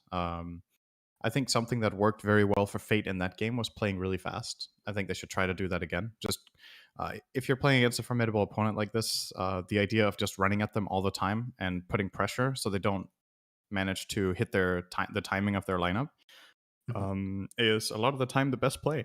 And Fate really managed to do that in the previous game, whereas in game 1 they kind of just got run over everywhere. Yeah. So it would be cool to see Fate play something fast again. And then for Nigma, you know, I don't know what they're gonna do. Like we have no idea. They're clearly doing something for the fans here with some wacky stuff, with Kuro playing carry twice, both times playing in the jungle in the start with Lycan and now with Naga. kind of seems like a bit of an experiment that he's running. But let's see when it's the third game and it's for the pride here, if he's going to do it again or if they're going to do another new hero jungle. So what are our candidates, Toby? Let's talk about that. I said Troll. Wraith King is a very good jungler. Axe could be an option. What about the range Kaidas? You could always Veno jungle. Veno jungle's not terrible. It's just slow, but it's not as slow as like what he had before. As long as you can farm him in a Trinity camp, Plague Ward's Poison Sting will get you a long way. I guess, but think about starting the level 1. What do you skill level 1? Plague Wards? Yeah, you farm you small, Plague medium Ward level camp? 1, farm up to Poison Sting 2, and then Plague Ward Sting. That's it. You Right. don't even level up Gale. No, of course, but yeah, if you get level 1 Plague Ward, I guess you can farm the small and medium camp relatively quickly. It can work. You only need your 2, and then it's doable. You just kite, because the Plague Wars don't take the aggro as long as you keep it. Radiant team So, pick. yeah. Well, this time around, Queen of Pain got banned by Nigma. One of the really important heroes from Fate in the last game. They're not going to get their hands on Mage's Queen. And their Prophet too. And the Nature's Prophet is banned too. So now they really need to come up with something different here for the third game. Let's see what Korra has in mind for this opener. Okay. Well, this feels very Weehaw wants to play familiar. Earth Spirit. Weehaw will play Earth Spirit. Or is GH. it? Yeah. Or GH. Or This Mind is the- Control. If you can play offlane Earth Spirit, you can play offlane Earth Storm Spirit, you can play offlane Earth Spirit, that's for sure. Yeah. Absolutely. We haven't even felt the other spirits like Ember, Void. It's like, no, it's fine. We'll just disappear from those. wow. DP first phase Death phasing. Prophet. Are they going to get Oracle with this?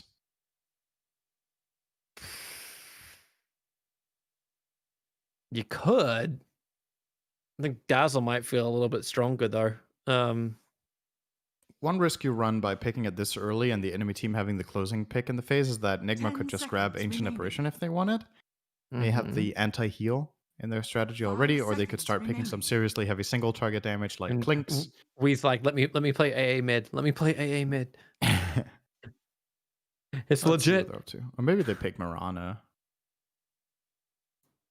There's just so many questions, right? We kind of just have to watch the draft unfold. It's very difficult to predict Yeah. what Nigma wants to do, which is kind of the beauty of a show match like this, is that the teams get to,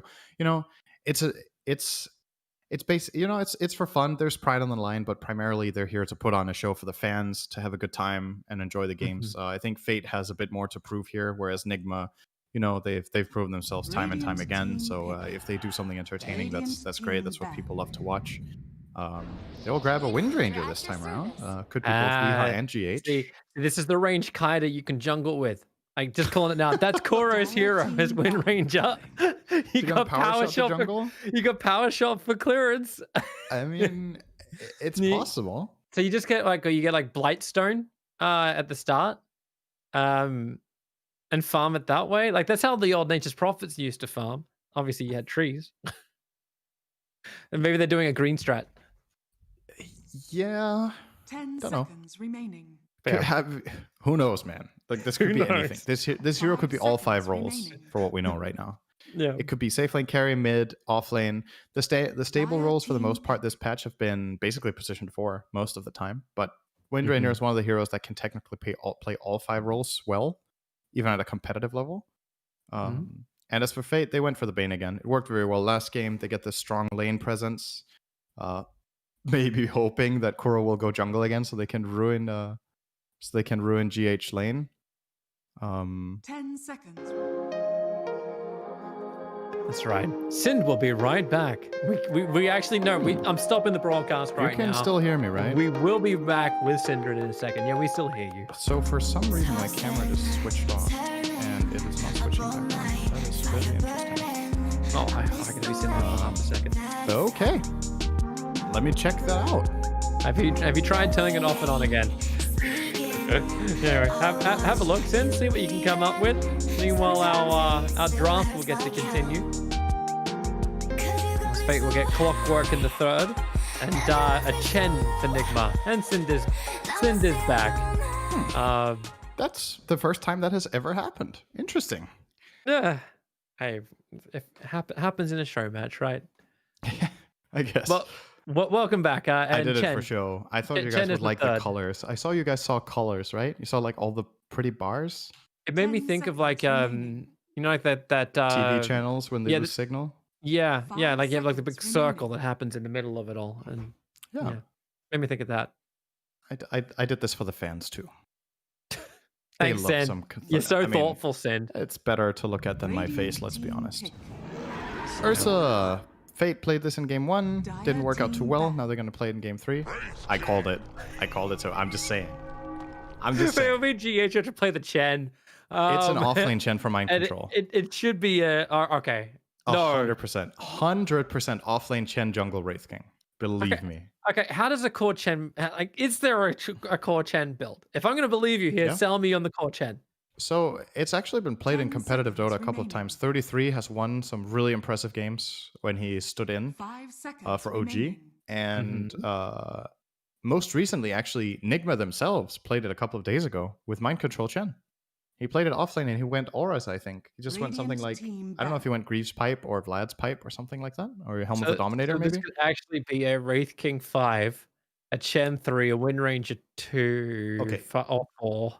You see, here's what's interesting about the show match, right? If this was a regular competitive game, my last thought would be Wraith King as jungle. Radiant Now it's my team first. pick. So Enigma have effectively completely changed my mind about the game right now in this Mhm. series. And This is a mini meta. and yes, exactly, it's a mini meta. And what do Fate think? Are they like definitely Wraith King jungle? And what if Kuro's just like, no, it's not, and just puts it carry?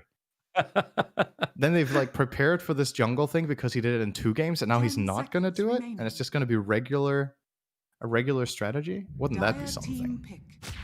Tusker last. This lineup can really fight, but again, if Wraith King is jungling, it might take a while before they all want to Well, fight. then, but then you get like Miracle Tusker, like GH Winter, So- GH Chen.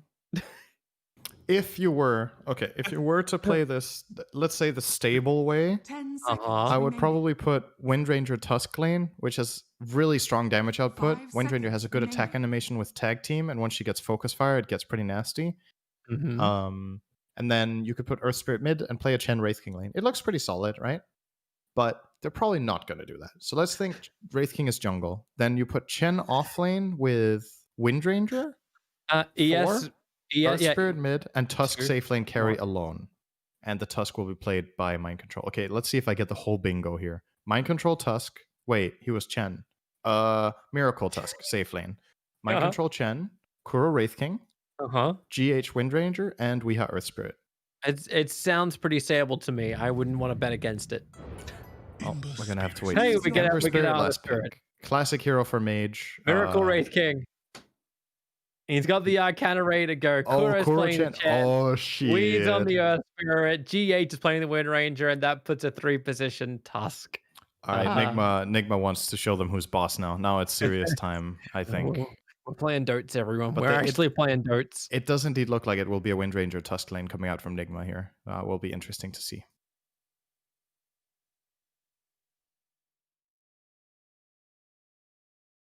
So, as far as Fate goes, I'm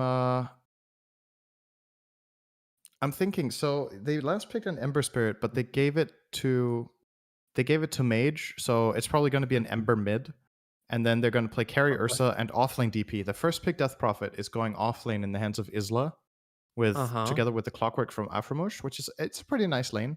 How But I will don't this think it's DP very- match up against like a Wraith King? And then you've still got like obviously the Chen's influence in the lane as well. Yeah, if it's Wraith King Chen, I don't think they're going to have a very good time. They might even have to do some tri-lane or swap lanes around a little bit to solve that problem. Can you run Ursa in that lane instead and leave like DP in your safe lane? Yeah, you could run Ursa Bane top and put Clock DP safe. That is absolutely a possibility that Fate could go for here. Gonna have to wait and see what they choose to do. So Mage's matchup mid as Ember will be Earth Spirit, more than likely because Weeha picked it, right? So it's probably going to be an Earth mid. Yeah. And that is a pretty even matchup where actually I think Earth Spirit has an advantage, as surprising as that may sound. But obviously both heroes with great rotation possibility at minute 6, so they're going to look for the runes to try to make moves. And for both teams, really, the mid hero can just find kills because both side lanes for both teams have so much kill potential. One side lane, we're assuming, has Bane, and the other one is Clockwork. And for Nigma's side, one side lane has Tusk, and the other one has Wraith King. So there's stuns everywhere to combine with and find kills. Yeah. Oh, now I'm worried for Fate, man. Now that Nigma are turning it up a notch. Yeah. This is the real challenge. This is the final boss theme. It's like you fight a boss in Dark Souls and you're like, yes, I beat it. And then it was phase 1 out of 2 phases. And now phase 2 begins. This is where the boss gets unlocks all of its moves and does double damage. Yeah, it did really feel like Nigma was like you can experiment but still play seriously, and I think that's kind of what they were doing in game 1, and then they thought they can get away with it in game 2 as well. But then Mage arrives, like, okay, no, things have been turned up a little bit. So yeah, step up. It genuinely felt like they were a bit less focused in game 2 and were having some more fun. And peace be with that, right? Like that's great. It's great. I'm just curious to see now if they're like, okay, man, all right, game on. He's the selfless. Get your game faces on here. We shall see. So Ember, one of Mage's best heroes. I think his best heroes in this meta are probably Ember and Queen of Pain. So he's been playing both now in the 2 games he's had with the team in the series, and that's obviously good news for Fate here, that they get to have arguably their star player on his best heroes in both games. They really need it. I think in order to beat Nigma, Mage has to have a good game in this game. I don't see Ursa or Death Prophet putting enough pressure on Nigma. Do these games actually count towards the Harvest Your Tribute? I don't think so. I only thought about it like as I click on the Wraith King, I was like, okay, kill the Clockwork, the DP, the Ursa, and the Ember. I was like, well, that's pretty much everybody. Yeah. I don't think it why is the Bane not included in this Harvest the Tribute? Like, why is the Bane He might not have already selected? won a game against Bane with it, possibly. Maybe he has already killed that one. I like the aesthetic of the Harvest Your Tribute, though. The skull coin looks nice. All right. So, to reiterate, looks like the lanes will indeed be GH and Toby-Wan 2, aka Mind Control. In the top lane, mid will be Wii, and safe lane will be Wraith King. Oh god, Isla, I don't think you really want to walk into this. The kick comes forward from Weehar. He's got Spirit Cypher to keep the sustain up, and now it's actually a lot of trouble for Miracle, who's dropping down quickly, tries to turn around and get the first blood, but that actually goes to Afro. All right.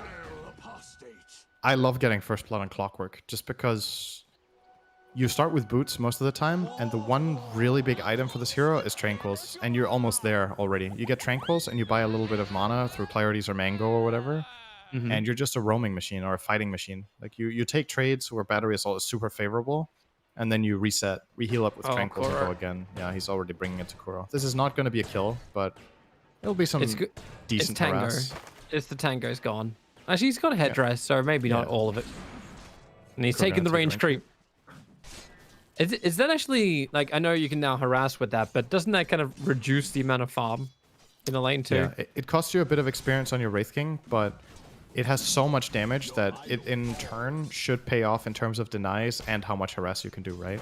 If it wasn't for this, Kuro would have to wait for a creep camp minute 1, and that creep camp would likely be blocked by the Clockwork, which is exactly what's happening here, and the other camp is blocked by an Observer. So Kuro would have to wait another full minute to get a creep. But now he has the range creep. Look how much damage it does. Not too bad. And now another stun out. Miracle. A lot to work with. And Death Prophet, I like how the range creep's body blocking him. Oh, this is just Kuro in a nutshell. It's going to keep following all the way back underneath the tower. Okay, maybe now it has to back up. Oh, okay, yeah. They work together to get the deny. Now Kuro's going to check both camps for a creep, probably, and he's going to see both were blocked, so now he has to take his pick on which one he thought was Observer Warded and which one got blocked by Clockwork. Remember that ridiculous damage you were talking about up on top lane? They actually got it at level 1, that kill. Yep. And it was win run first for Look GH. at what Kuro just did, by the way. He wanted to be sure to find the Observer Ward in this area, so he put the sentry in the middle of the camp, dewarded the Observer, and now he dewarded his own sentry to unblock the camp. That's that new change coming into play where you can destroy your own wards at any given time. What do you think about him taking the little Wild Wing? He can't take the big one. That's right. Gotta remember the early levels. But I think there's a case to be made here that maybe he should have taken a range creep again, because it's like this creep is so much worse than a range creep. It's melee. It deals a little bit less damage. It's just there. It's watching Miracle. That's cool. Hey, It's moral support. It looks like a mascot. The face actually looks like one of those mascots you have like American football teams. Top lane, GH trying to battle as hard as he can with the wind run. They can't get any damage into him, but of course it's a little bit more problematic for mind control. He's got a lot of one charges available, and Ursa comes underneath the tier 1 tower. So now GH turns into the core.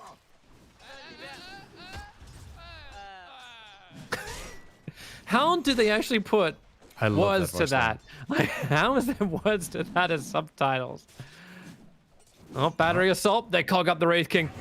Fantastic control. Chen giving all he can give, which is a decent amount, but the battery assault continues from Clockwork. He's going to come in range of the tier 1 tower. May actually lose his own life if he's not careful, but they got Miracle.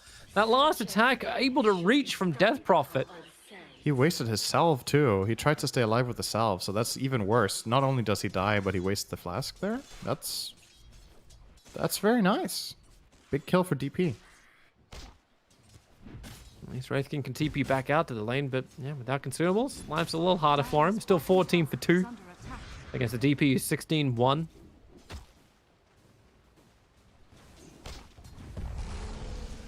Yeah, CS for all the cores for Fate actually look really good.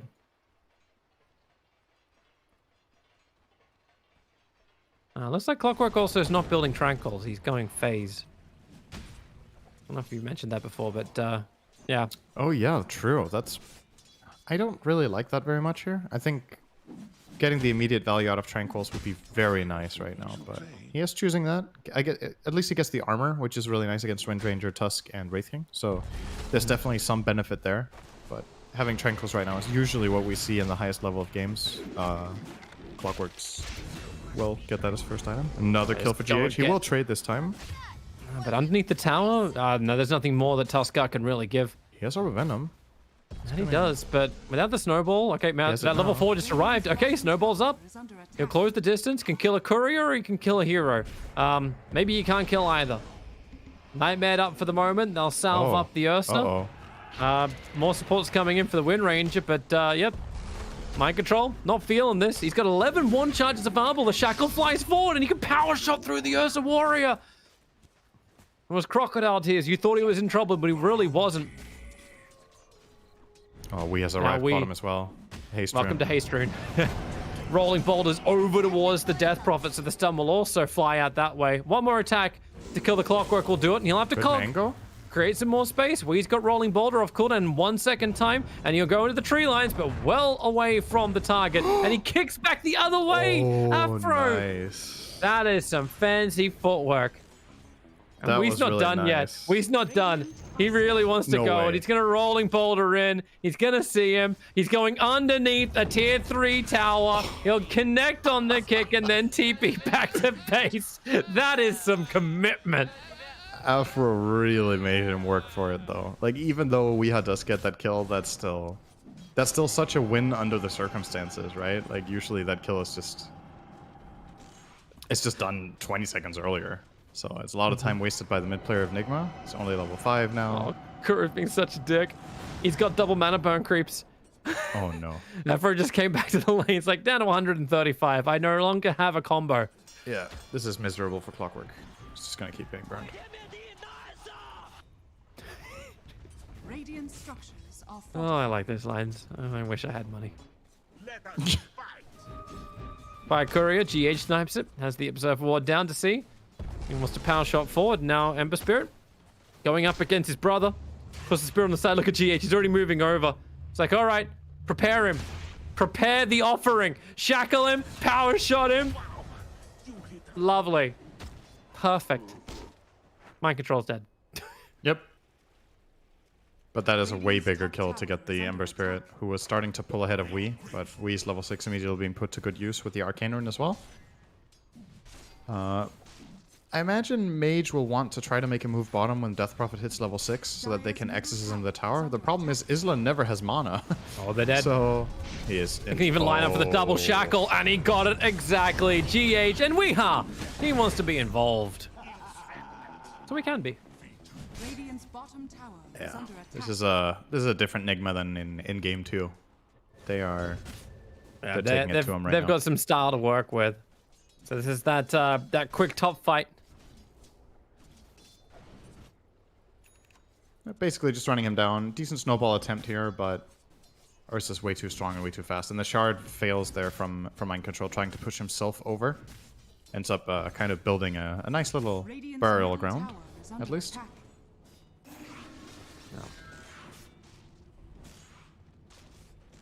DP almost 6. But Ember Spear on bottom lane, this is a pretty hefty commitment. Obviously, Hook's getting the experience in mid lane, so there is some soaking. But it feels pretty hard to push down the tower. Maybe, yeah, he'll kill off the Saturn Mind Stealer. Victory number 1. One of 2. The other one has full HP. Yeah, Almost. and mana. Ready to go. Oh, But hey, I 10 just 1 feel charges. how annoying this is to deal with. But yeah, small victory that there's only one now. Chen can be the most obnoxious hero. I think it's probably on my short list for most annoying heroes to play against, even in pubs, actually. For that exact reason. Like, you find some good creeps, he's just so annoying in the laning stage. I know, I play support. Clinks is pretty high up on my list of heroes I hate. Rolling Boulder on bottom lane. Weeha starts it off. Turning on the Magnetize. Want to make sure they can bring down this DP, but so many one charges. They don't have another Wraithfire Blast. They'll drop another rock. And Isla just has to walk through this very, very rocky path. Wants to turn and fight, and maybe a little too early for that. The teammates were coming in, but the TPs took forever. Yep. Now they wasted 2 TPs, which is really bad news for Ursa. Because now they're going to pressure his tower top and maybe even dive and kill him. They have to lane switch. Like, Ursa just TP's bottom. He's out. Yeah. Dyer's Yeah. bottom tower is under I like attack. that. I think you have to just accept that this happened and move on. That's the classic Dota 2 Dyer's reporter. top tower is under attack. But Akura's now got the Alpha Wolf to work with, and the Mind Stealer. And Ember's down 120 mana. Dyer's top tower is That's a under lot of heroes attack. on bottom lane now to pressure, so Exorcism, they just have to push. Same time, Outpost, attempted to be stolen. Rolling Boulder forward from Weed's going to cancel that one. GH will arrive, connects on the Shackle, connects on the Power Shot as well. There's no follow-up to kill off Afro because they still want to make sure this outpost is controlled. Both outposts currently belong to the Radiant side, and it's a full commitment. They want the fight. Wind Ranger in Nightmare. Remember, she's got that Wind Run available. Is under attack. Trying to get some Oh, distance. missed The the Shackle won't be able to latch, and the raindrops will only give you so much levels of protection. They have to turn for a quick blast, but it's already done. Bottom tower. They technically got what they came for, which is all the bounty runes and a courier kill, because Bane's courier is going to go over the top of Weeha, and they control the outposts. And in fact, I think Wee's thinking about killing off the Clockwork, because he locks him in a tree line. Locks him on a rock wall, sorry. And finds that, and he needs a rolling boulder away from this. Another rock being planted down, Tuskar, Snowball. Now Mind Control wants to get involved in the fight too, and he's done so. And a beautiful start to kill off the Bane. Couldn't save Wee, however. He's really tanky here. This play is not happening for Mage at all. Oh, he Oh, needs that's to not nice get searing Sensor chain, here. but oh, Korra's got all the stuns. Troll Trap into the Centaur, Conqueror, War Stomp. And now they Penitent Man. Death Prophet shall try and pass, but they just keep moving forward. The cogs actually help push him a little bit closer. A snowball in, and the shards don't actually block the Death Prophet in. They block the Clockwork. Death Prophet got pushed out, but don't worry, the Chen Oh, Army's so going to good. keep up with it. Kura gets the double kill. Shackle won't be able to latch. Mind Control will fall down for this. And the Chen Army will also have to take his leave. But Aframush now has 6. Hook shots forward, goes towards the Chen, who gets pushed back by Wee, but right into the hands of the Bane as well as Ursa. And they're not done yet. GH still with no win run. Spiral committal. Mage gets in between all of them. Is able to get the searing chains off, and a great Fiend script actually catching mid-roll on Weeha. And a triple kill arrives for the Ursa. That is really good news for Ursa. This is such a different game for him than game 1, where he got completely shut down and his whole impact was mega delayed. These 3 kills, now he's top net worth. Ember is right behind him. And then the following 5 heroes are Nigma. They actually have really good farm on the entire team compared to the enemy supports that are starved. But now that there's two front runners on Fate's side, they can try to take some initiative right now and play fast with their levels and their early farm. Or if they want, Ursa can maybe chill a little bit, get a fast Battle Fury. MC? And then, nope, looks like he wants to play. Not quite certain he wants to go in for this run right now as MC runs into the Ursa as well as the Bane. He'll snowball himself away to safety. Going after the Ember Spirit, but yeah, MC tracked down by 3 players and brought down. He was coming up, I think, to try and contest the outpost, but a little bit off position. Now Mage. Oh, Mage. Really locked in trouble. Hook shot forward. Avramush, who's really locked in here with who? He's completely out of mana. Now DP burns off the Exorcism. The cogs will disappear and Weeha can't get up the hill. He's trying everything he can with kicks galore. Radiant structures are fortified. An Exorcism. They would like to get a little bit more damage into the tier 1 tower. Under attack. Oh, good Searing Chains, but there's no follow-up. They're trying to power shot, clean up the wave, drag the aggro back, save the tier 1 tower, potentially get the deny. Nope, not close enough. Radiant's middle tower has fallen. That's big. That's the... Dire's top tower is under attack. Is that the first? That's the second tower of the game, and both of them going the way of Fate, actually. Even though they're playing against Chen Wraith King, they have not lost a tower yet. The TP away from top by Ursa earlier didn't even cost them the tower because the tank, or the pushing heroes rather, from Nigma were not present. It was just the Tusk, and he couldn't take the tower on his own. Dire's middle tower is Nigma under do try to attack. punch back, though. They're immediately going on this mid They tower, wanna fight but it bottom. looks like Fate are not giving up on that. And at the same time, yeah, finding Nightmare the to Wraith set King. up. But he can did that. skill ulti. He can skill it. He's got no mana for the Fiend Script. Short by 10. So, yep, you'll skill up the Reincarnation underneath the tier 1 tower. Now Bane has the mana for the Fiend's Grip. GH will die in the meantime, and there's support coming in from Weeha. This feels a little deep. Hook does not know what he wants to do. He's bouncing one way or the other, and Wraith King, all right, there is enough with the jump forward from the Earthshock to finally bring down Miracle on the Nightmare, trying to help the Bane to escape. With a snowball forward, Clockwork's nearby, and that's a very fast Clockwork coming in the back of his haste rune. Shards, Tusker just try and create an extra little bit of space. We'll try and turn and battle inside. There's a Tornado to buy a little extra help underneath the tier 1 tower. He needs more time to survive. Tusker so low in the immolation from Mage. Is able to finish the job. GH power shots, but Mage able to easily dodge, but he can't dodge Weeha. Now the Sleight of Fist is down the shackle, connects him to the sign, and we've got the meme hammer up and running too. The Mage will Searing Chains, look for his own fight, bouncing one way, bouncing the other, over towards Chen, doesn't want anything to do with this too. Another rock being planted down, the Magnetized ring in the ears, and there's a lot of stuns available. There's number 1. Oh, nice Doesn't try. even need number 2, and the Ember unable to get away in time. Power shot connects. That was a really good try from Mage. He almost dodged the power shot with Sleight of Fist, but just barely came out of it while it was on top of him, and Weeha with the kick. Very nice. That's some style. And they can actually protect both the bounty runes, so Weeha can get up to max if he wants to. Nah, GH is just gonna grab it. And it looks like Miracle is going to try to take this mid tower now. He has his armlet, and he's going to have 6 charges on Mortal Strike. He gets every CS here. Never mind. DP's coming in. GH. We'll see the DP arriving as well. And yeah, GH is staying close by. Wants to say hi. Something to keep in mind as well. This last fight, when GH tried the Shackle Shot into Hammer combo, it just barely missed on Ember. It won't anymore. Now he has level 3 Shackle Shot, and that's guaranteed enough duration to get this off every time. So, as any Dire hero that gets shackled, you're kind of in trouble. This is like a grand total of about 6-second stun if GH does not get intercepted by, say, a defensive Nightmare or a hook shot. They need to account for this guy right now. He can have way too much impact.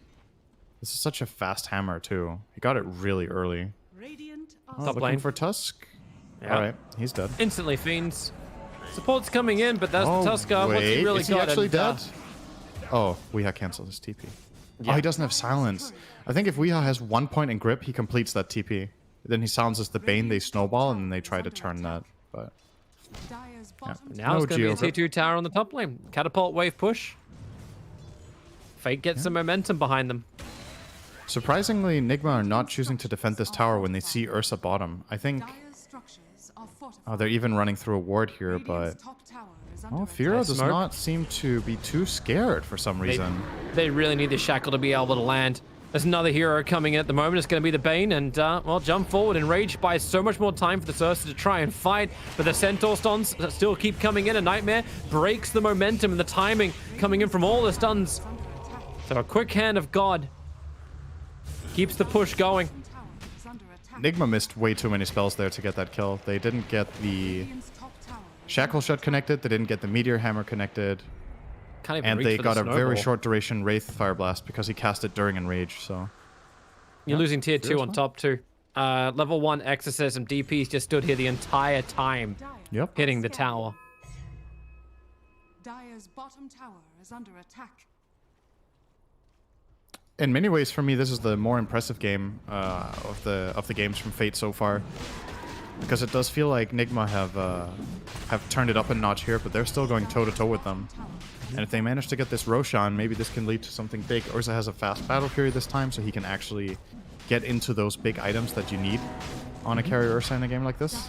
Get the SNY Satanic, so you have all that status resistance against all the stuns. Get Block on Vegas targets. Immortal, and now you can bottle a DD rune for Mage. Yeah, it doesn't get much better than that. It really doesn't. Tusk is thinking about it.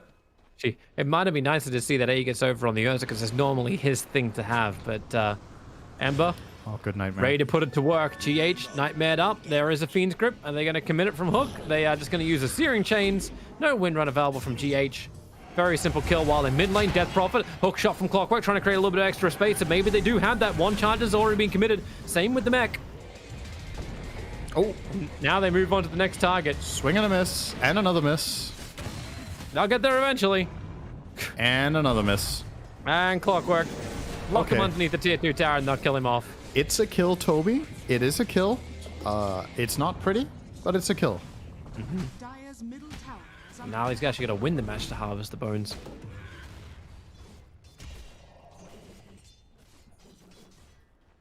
Dire's structures are fortified. He's gonna choose to back off here. Did go for the dagger. I don't know if we mentioned that on the Wraith King, so he can kind of lead the charge and set up for a follow-up from Windrunner and a follow-up from the Earth Spirit. And now he's going in for even more damage with the Deso build-up, so they're really looking to try to take fights and push rather than farm. Mage. Mage. Really looking for that perfect Searing Chains timing.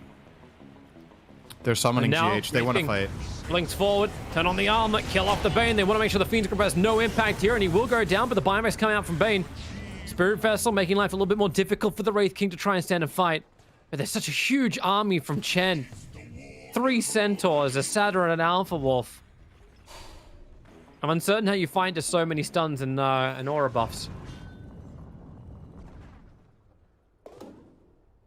Not without committing everything you got. Looks like it's going to be a 2-for-2 bounty split as well. So I would say overall, Fate got away from that pretty well. They had to buy back their Bane. Or I don't know if they had to, but they did. Maybe they could have still got out. Tower is under attack. But either way, they get a 2-for-2 bounty split. And that was after Nigma got a good initiation on them. They only lose the position 5. And they retain their Aegis. So they're going to make their own move. Love this. Take some initiative. You kind of know where Nigma are. Like, they've already shown their hand. Yep, Got that's a big really, kill. really greedy to come in for that last range creep hit. Nicely done. And now they push mid. I said that you got Aegis Immortal, you got Spirit Vessel up and running, Exorcism level 2, they just burn it straight away. And they'll have to tank up what's here. There's no fortification to delay this for Nigma, so they keep the catapult alive. And they push along with it. They have to defend this. I think Fate actually gonna go... Yep, they're gonna go and knock on the high There's ground. no TP on GH. Okay, now it just arrived. I'm like, we're not Cloud9ing this. They need to be careful now, though, because if they get jumped by Wraith King now, this can get really nasty. They're not gonna go... Yeah. Good discipline to back off there. If they stay another 5 seconds, they might even get team wiped from this. This Earth Spirit will respawn, get summoned by Chen, and then you're gonna get run down. Well, they're coming out and they're grouping up underneath the Radiant Observer Ward. So the information is now here for Nigma to fight under. Quick Sentry Ward being planted, but it's a little out of range of the Obs, which doesn't have long left on it. Rolling Boulder forward, and a quick kick to silence. Weeha, He has no well buyback. away from the rest of his team. He's in very, very deep. The power shot and the animation looked good, but the damage box, I guess, was not as good. He's actually gonna live. It's a huge wave pushing in on top. The mid wave got intercepted. Nigma have to return. Dire's middle Yep. tower Nice play is from under Mage to attack. cut the wave there. That could have probably been a tier Radiant's 2 top tower tower falling. is under attack. But like this, no pressure at all. He's even pressuring a little bit of his own in this top lane where Nigma probably have to send up a hero. They're even rocketing it just to keep that momentum going. And Nigma, while they do have this high ground in this area, Fate don't really need to go there right now. They don't need this part of the map just now because of how much pressure they put top. They forced the TP out of Wraith King. Now they can make an aggressive move, and if they find Chen first, there's no summon for the Wraith King. And then they could win a big fight, but looks like they will have backed off. But there you go. Now you just got the area back, basically for free. Didn't check the ward yet though, but Hook was pinging it, so he's gonna have a look. Sentry down, Clockwork Rocket to reveal the high ground. Oh, Nice. Firo. Oh no. Oh, the enraged. Oh, yes. Oh, the shards. Pushed him out, but he came straight back in to try and take this fight, no. working with the DP. There's still no exorcism available, and now it's the shackle onto the DP. They're in a little too deep without the items and the abilities they need. And no buyback available for over 40 seconds for he might both force these step heroes, here. and you can see him going for more. Rolling Boulder in. We will make sure the ramp is cut off. GH power shots through, gets the information. Shackle able to latch. And from one to the next to the next. Nigma, kill off Fate heroes. Yeah, they're gonna maybe even Oh, wait. consider going high ground here. Afro is in trouble too. There's another next. They just force staff into the perfect shackle, into the meme hammer. And yep, 4 heroes gone. Wraith King will take the tier 2 tower in the bottom lane. Yep. And they're also gonna take tier 2 mid because they're all here and Chen is ready to push. So just this one sequence kind of netted Nigma, I want to say 4,000 to 5,000 gold advantage from this one move. And yep, that's bad news for Fate. They had the Aegis advantage, they didn't really get to use it. Miracle, or sorry rather, Mage has a lot of unspent gold that is not being put to use. He's sitting on 3.4k. So just like effectively in terms of net worth, they're more than 10k behind right now because this relic doesn't do anything right now. That is concerning for Fate. It was actually, they were doing a really good job in this game for such a long time. And now one key slip up and they're very far behind all of a sudden. And you wonder how they come out. Like, DP can silence Weeha, but I'm loving how Weeha is continuously just mopping up the creep wave in mid. They look towards top lane now, Nigma. Mage. He's got a defensive spirit available. So he's gone. Well, back to the tier 3 tower in mid lane. Oh, they TP'd up here. They want to try to fight. This can be either really good or Mage has no absolutely TP. terrible. He's coming underneath the Radiant Obs ward as he's moving over. So they can see him spirit commit to get to the lane. Oh, Kuro. What? Shackle. Kuro just walked in alone. Okay. Yep. Wait.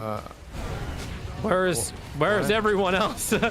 Bane is gone, and I guess Chen along with it. Wow. The Ursa is just mopping up the Chen army so They quickly. look so confused. Did you see that? They just popped exorcism on nothing. They're like, wait, what is going on? Like, Chen just ran into the tower and got killed. Where's his team? Like, what's happening? And then they try to shackle hammer Mage, but they didn't lash it to a tree, so they're just meteor hammering the ground.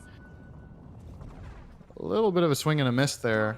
Overall, I think Nigma actually won from that because exorcism was used. Yeah, now they definitely did. Oh, Courier, control it. It had the morbid. Has been killed. Uh-oh.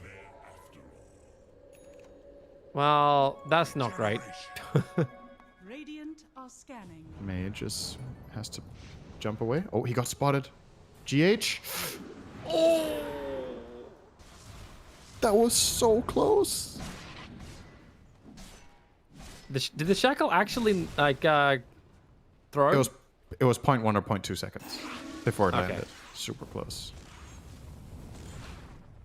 Shackles still act globally, right? They just don't have that stupid animation they had in the early days. Trouble for Death Prophet. That's now the top tier 1 tower gone. Dire's top tower is under attack. Dire's structures are fortified. Oh, Chen, bring some extra help. Trying to battle around the outpost on bottom. My god, Miracle hits hard and fast. Quickly removing the Obs ward. They ended up not losing their top tower though, because he pulled Miracle from pushing that. So at least that's still standing, but it's in deny range. Needs like 2 hits. Rolling look. Boulder in. Yep. GH is on his way too. Might need a 4-star to get the shackle. Nope, it's okay. Afro will move over towards the tree line. And Wind Ranger loves to play in the trees. Wait, no, finish the job. Finish the job. He kicked Miracle away. Quickening Charm. Probably, shouldn't Weehaw take this one over Essence Ring? Maybe not. Maybe he really wants the Essence Ring for going in. I mean, Essence Ring definitely is very good on our Spirit. You kind of commit in, so it's effectively, you just get another 425 health on the initiation jump. Oh, long roll. Speaking of initiation jump, he's moving over towards Ember Spirit, the shackle from GH. They knew exactly who they wanted. Too early. Great silence, however, buys a little extra time. Now Searing Chains too. Earth Spirit, Fiend Script up, shackle. It doesn't actually latch. You know, 9 times out of 10 that probably would, but the distance just seems to be too far. While Clockwork, the distance is never too far. Hook shots forward towards GH. They get the follow-up silence and then push him back into the cogs to burn him twice over. Miracle summoned mid. Dire's top tower is under attack. Looking There's towards a Roshan. Roshan. Radiant's bottom tower Level 2 exorcism is up. I'll give him the arcade. Oh. I feel like Nigma should not give this Roche up. I think they can actually relatively easily defend it by just sending in their Wraith King with Chen behind, and then if they really need it, they can buy back the Wind Ranger and summon her. MC's watching. But they need a way of scouting it. They need to just Ice Shard it to see the status. The courier's there. Mind Control's in a ward, though. He's got his own one as well, so I'll see the Clockwork moving up. No hook shot available. And the courier's seeing Roshan. In fact, now the courier's dead. But blink forward. Bane's already been mopped up by Wraith King. And Tusker still on the run. Snowball will be able to dodge the initial remnants. He'll shard out and then Snowball over towards the DP. Doing everything he possibly can to buy some time. 21 chances are available too, but not possible when the Spirit Vessel's on him. Difficult to escape. They're still going to fight here, though. Oh, he left the repair kit behind. Oh, Kuro will take that. And now into the altar we go with a hook shot forward. It's a good hook shot. Pushing back the Chen. Already used. Hand of God. No extra life to give. Wraith King does, however, have that one extra life of his own. But not much support. GH is hanging around, letting the power shots go. Shackle unable to latch. And now Weeha's turn to go in, but he's locked inside the cogs. One after the other. Nigma just seemed to want to play against the odds. And now you move towards Roshan. Exorcism is timing out in 1 second, though, so they cannot get it from him, but they'll get it from the Ursa. That was a really key nightmare from Hook. He basically took Weehaw out of the fight for like 8-10 seconds. Yeah, 10 seconds. He was gone for it. It was so far behind the fight that he got slept that he couldn't reconnect at all. You're gonna see it here. He rolls past, doesn't get the connection on the Ursa, now puts down a stone and wants to kick, and now the Nightmare is gonna come in over here on the side. Here.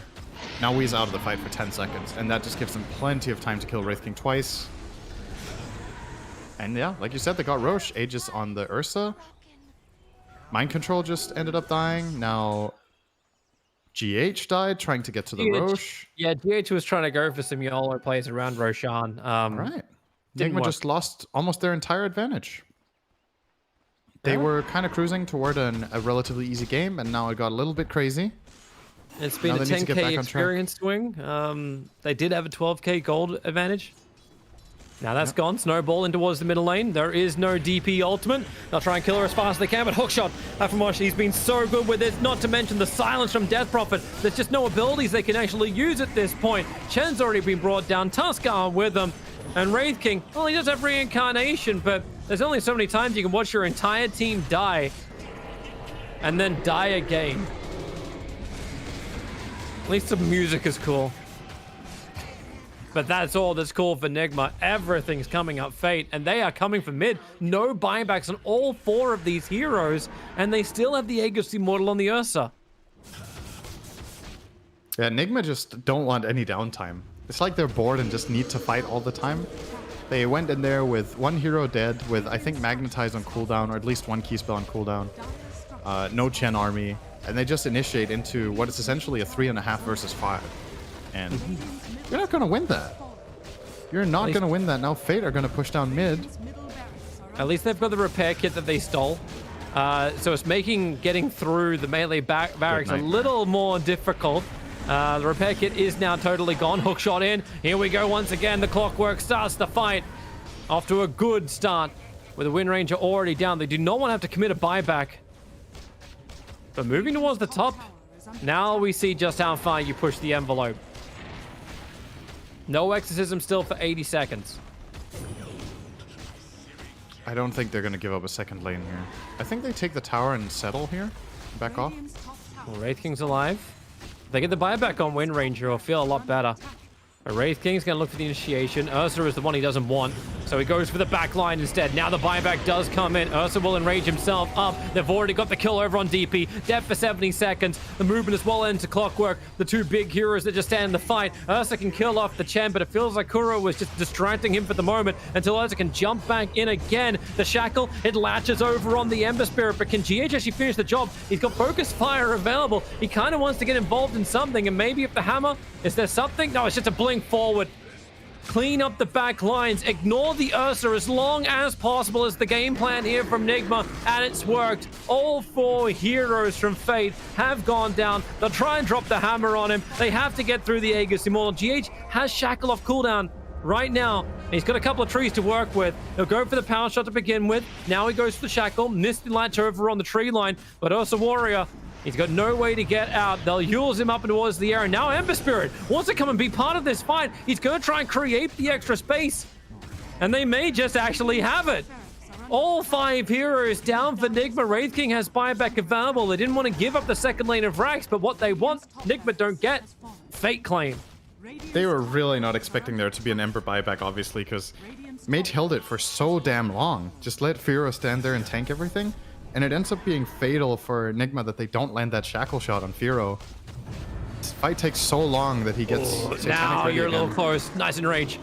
Breaks free of the kickback that he was worried being pushed into the fountain. But Exorcism is up. Enigma actually about to be GG'd out. The tier 4 tower was dropping. They've got the wave with him. Rolling boulder forward. Wee's going to go once again. It's a good silence and a good Clockwork Cogs trapping in Wee. He's trying to survive with the Ghost Scepter, but he's got no extra life to work with.